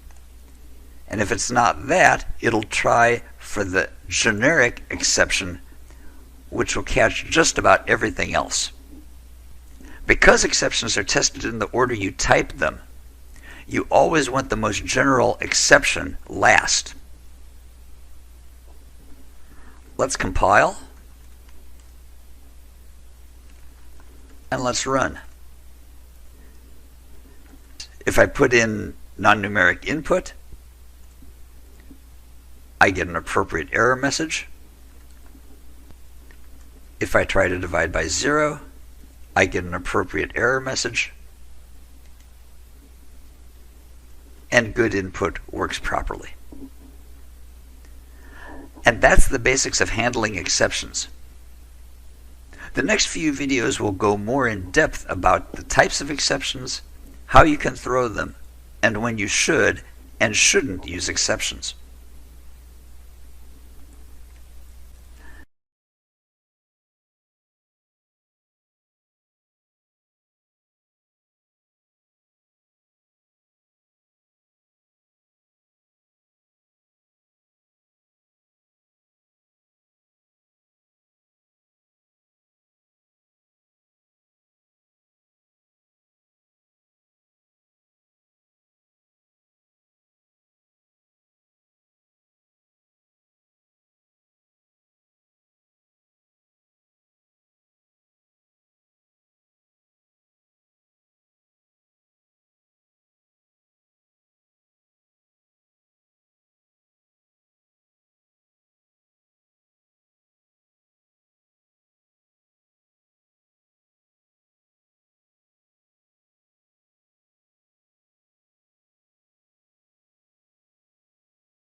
Where do exceptions fit into the Java class hierarchy?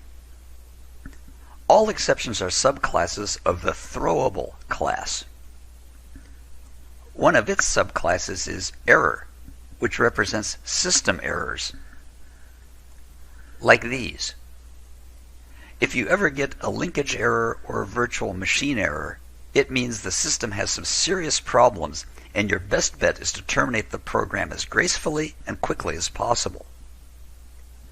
As a side note, I've been programming in Java for many years and have never encountered one of these. The other, more common subclass of throwable is exception. Most of the errors you've encountered this semester are almost certainly subclasses of runtime exception.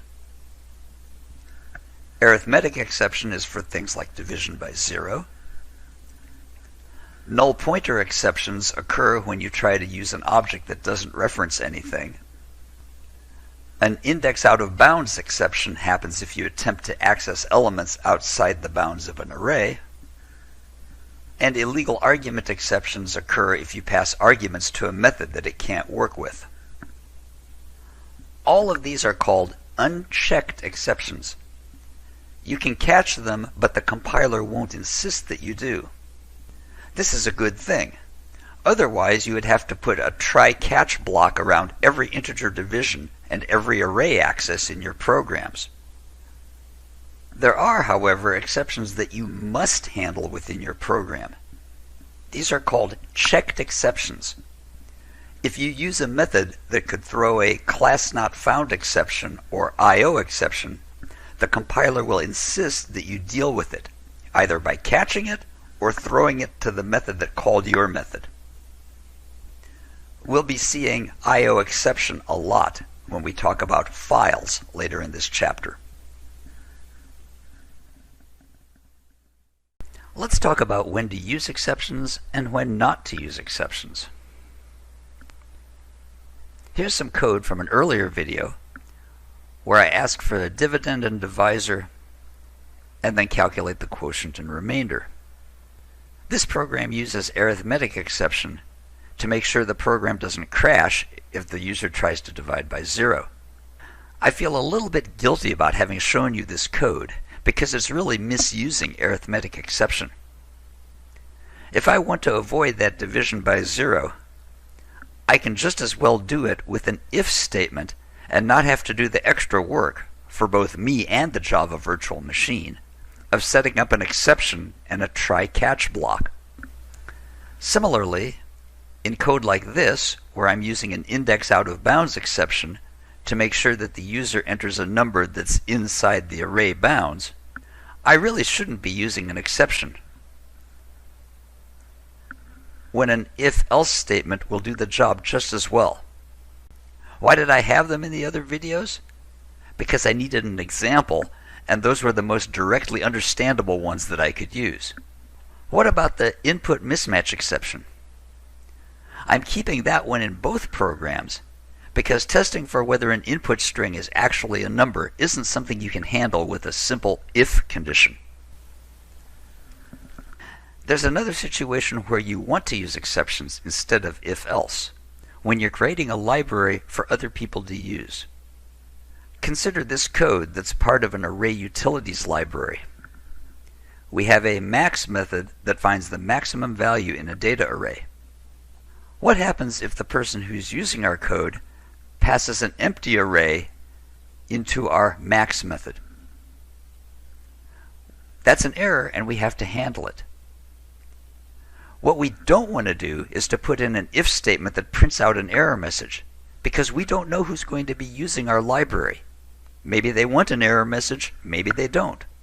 We also have to return some value. What should we return for an empty array? Should we return 0 as a result? No, again, we don't know what the user wants to do. Maybe they're using 0 as a sentinel value, and that would cause problems for them. In this case, we want the code to throw an exception. The user can then catch it and do whatever they want. Right now, the code throws an index out of bounds exception when given an empty array. We can improve on that by throwing an exception of our own. In the max method, we're going to put an if statement. If the length of the data array is greater than 0, we're good to go. Otherwise, we're going to throw a new illegal argument exception. When you create an exception, you can give the constructor a string with the error message that you want.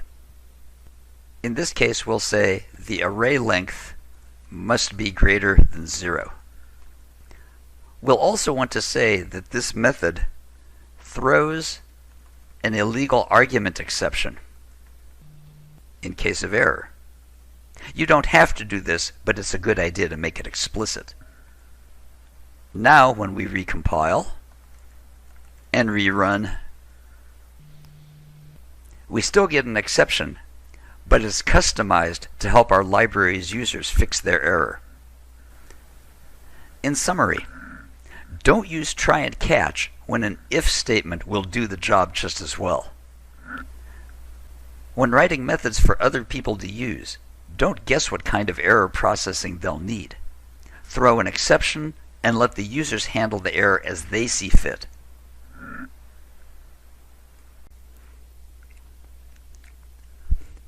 Until now, we've done all our input from the keyboard and all of our output to the screen. This input and output has a lifespan of the program. We'd like to be able to read our input from files and write output to files so our data takes a more permanent form. The Java file object gives you access to information about the file. If you want the contents, there are other classes that you use to do that. To access that information about a file, create a new file object with the file name or path name. There are two kinds of path names, absolute and relative. An absolute path name on Windows includes the drive name and is often written with backslashes. When you open a file using backslashes, you must use two backslashes in a row because backslash is the escape character for strings. You can use a / as your directory separator if you prefer. Java will automatically fix it to do the right thing on Windows. However, it's better not to use absolute path names. If someone on Macintosh or Linux wants to use your program, it will fail because neither of those operating systems has letter-named hard disk drives. Instead, use relative path names that describe where a file is in relation to the directory where you have your Java source and class files. In this example, the states.csv file is in the same directory as the class file, so all we need to specify is the file name. The relative path to the names.txt file is a bit more complicated. See the link in the video description for a lengthier discussion of relative path names. Once you've created a file, what kind of information can you get about it? Here's a program that prompts the user for a file name and then opens a file with that file or path name. It then tells you if the file exists or not. This is the best way to find out if the user has entered a valid file name. You can find out if the file is a directory or a plain file. File.length gives you the size of the file in bytes. You can find out if you have permission to read the file or write information to the file. Did you use an absolute path name when creating this file? Is it a hidden file? When was it last modified? And what is its true absolute path name? Although you should avoid absolute paths, there will come a time when you need one, so you need to know how to get it. The file class also has methods to create directories, delete files, and rename files, but we won't go into those here. Let's run the program and try it on a few files. First, let's try something called nosuchfile.txt. It doesn't exist, so we're going to get a lot of false and 0 bytes. You'll notice on my full path name that I don't have a C drive. That's because I'm running on Linux instead of Windows. Let's try a file that does exist. States2019.csv. It exists. It's not a directory. It's a plain file, 923 bytes long. I can read it and write it. I didn't use an absolute path. It's not hidden. Here's when I last modified it, and here's its full path name. Now that you have a file object and you know how to access the information about it, you can use that file object to read and write the file that it represents. And that's the subject of the next videos. Here's a text file named prices.txt that contains prices of items bought on a fairly lengthy shopping trip. We're going to write a program that totals the prices, adds 5% sales tax, and prints the results. Here's the pseudocode. You may want to pause the video and analyze it. To read from a file, you create a scanner object based on a file object. Here's the code for creating a file, as we saw in a preceding video. We'll have a file called price file, and it's a new file and the path name will be prices.txt. Instead of making a scanner based on system.in, we'll use price file. Our scanner, named input, will be a new scanner based on the price file. Unlike keyboard input, where we needed a sentinel value to tell us when we were finished with input, when using files, we can test to see if there's anything left in the scanner's input stream by using the hasNext method. HasNext returns true if there's data left to read, false otherwise. Reading a double is accomplished with input.nextDouble. And closing the scanner is input.close.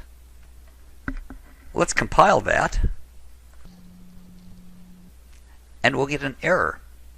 When you create a scanner from a file, it's possible that the file doesn't exist, and that's a checked exception. The compiler is telling us that this is an exception that we must either catch or throw to a calling method. Let's use try catch.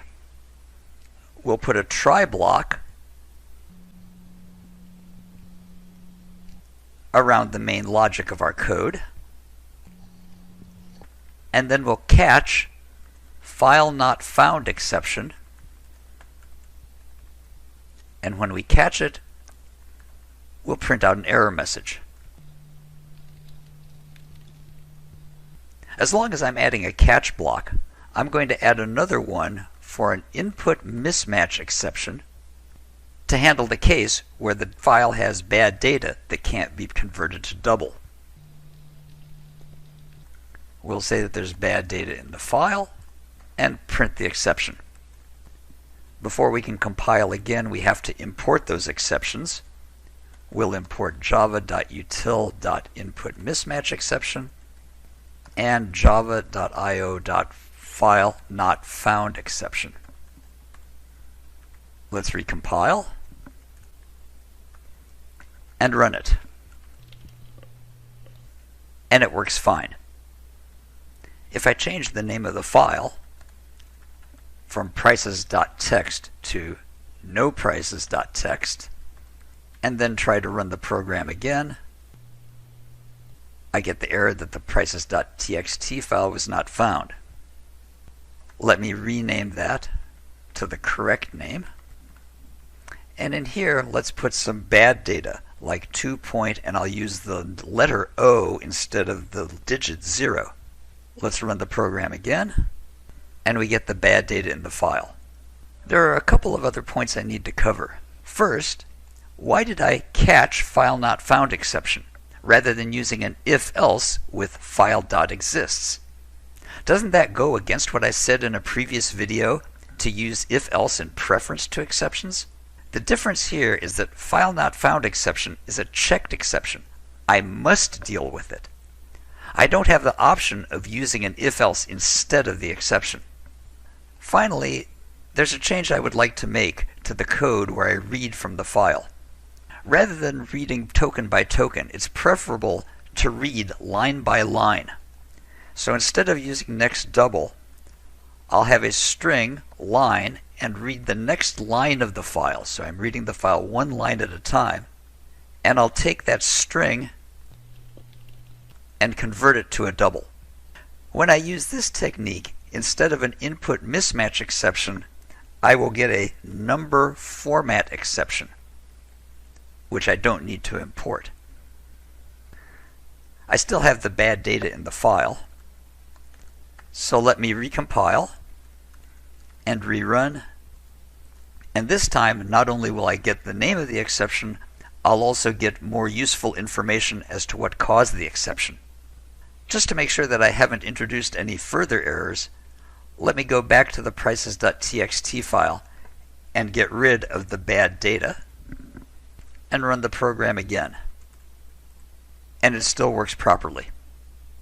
In summary, what you need to know about reading files from a Java program is to create a file object, make a scanner based on that file object, and then read it one line at a time and process the data on those lines. And remember, When building a scanner with files, you must have a catch for the checked exception, file not found exception. Here's a text file named people.txt with a list of names. We're going to write a program that reads in the names, puts them into last name first form, and writes them out to a new file. This program will need two files, one for input. File infile is a new file based on people.txt as the path, and file outfile, which is a new file whose name is switched people.txt. As we've done before, we need to create a scanner for our input file inside a try-catch. Our scanner input will be a new scanner based on infile,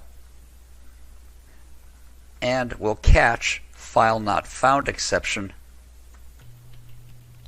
If there's an error, we'll print out the exceptions message.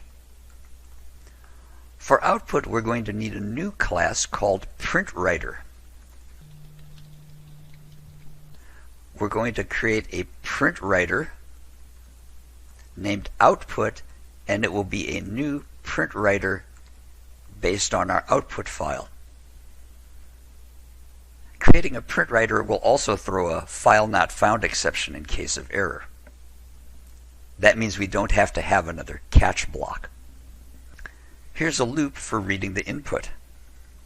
As long as the input has more data available, we're going to read one line at a time by using the next line method on our input scanner. We'll create a string array called nameParts, which will become the result of taking the line and splitting it on blanks. The new name will be the second name on the line, which is nameParts sub1, a comma and a blank, and the person's first name, which was the first item on the line. Instead of doing system.out.println to have output go to the screen, we're going to use the println's write method.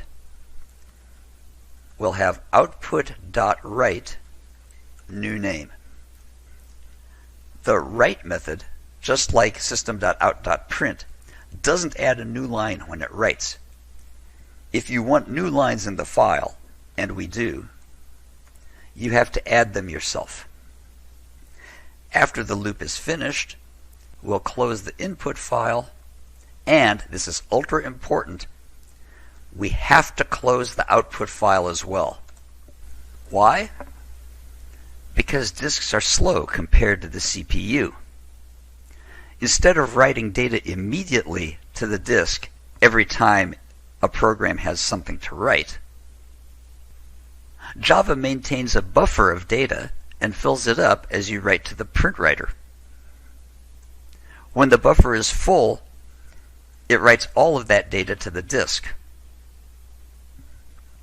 The println's close method makes sure that all the data in the buffer gets written to disk, even if the buffer isn't full yet.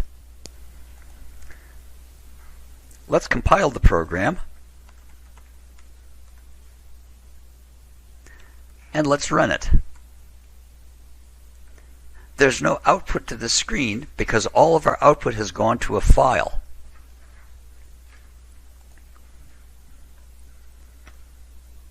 Let's open switchedpeople.txt, and here are the original names and the names in last name first form.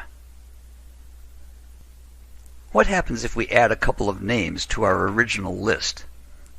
Let's add Arturo Toscanini and Neil Sedaka.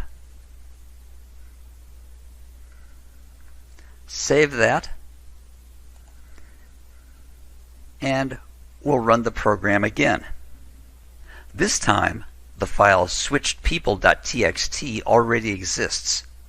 The old version of the file is removed and a completely new file with the same name is created. If I come here, it'll say the file switchedpeople.txt on the disk is more recent than the current buffer. Do you want to reload it? And when I reload it, there are Arturo and Neil in last name first format. Because opening a print writer will wipe out an existing file, this is a place where you can use file.exists if you don't want users to overwrite a file that has already been created.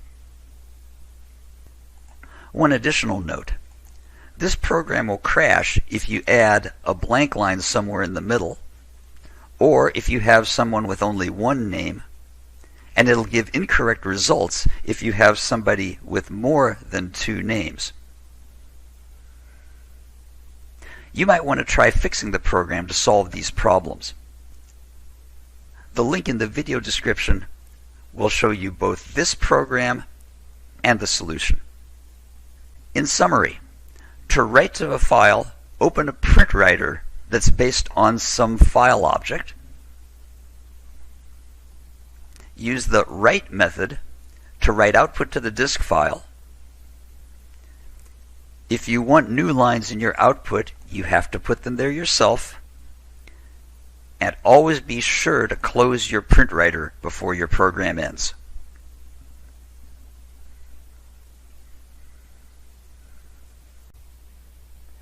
In the preceding video, I emphasized that you have to close files when you're done with them. Not only is it good programming style, it's necessary for making sure that your output buffer gets written to disk. Still, it is sort of busy work. There's a way to avoid this busy work. Try with resources. Take the code that creates the scanner and print writer, your resources, and enclose it in parentheses before the opening brace of the try block.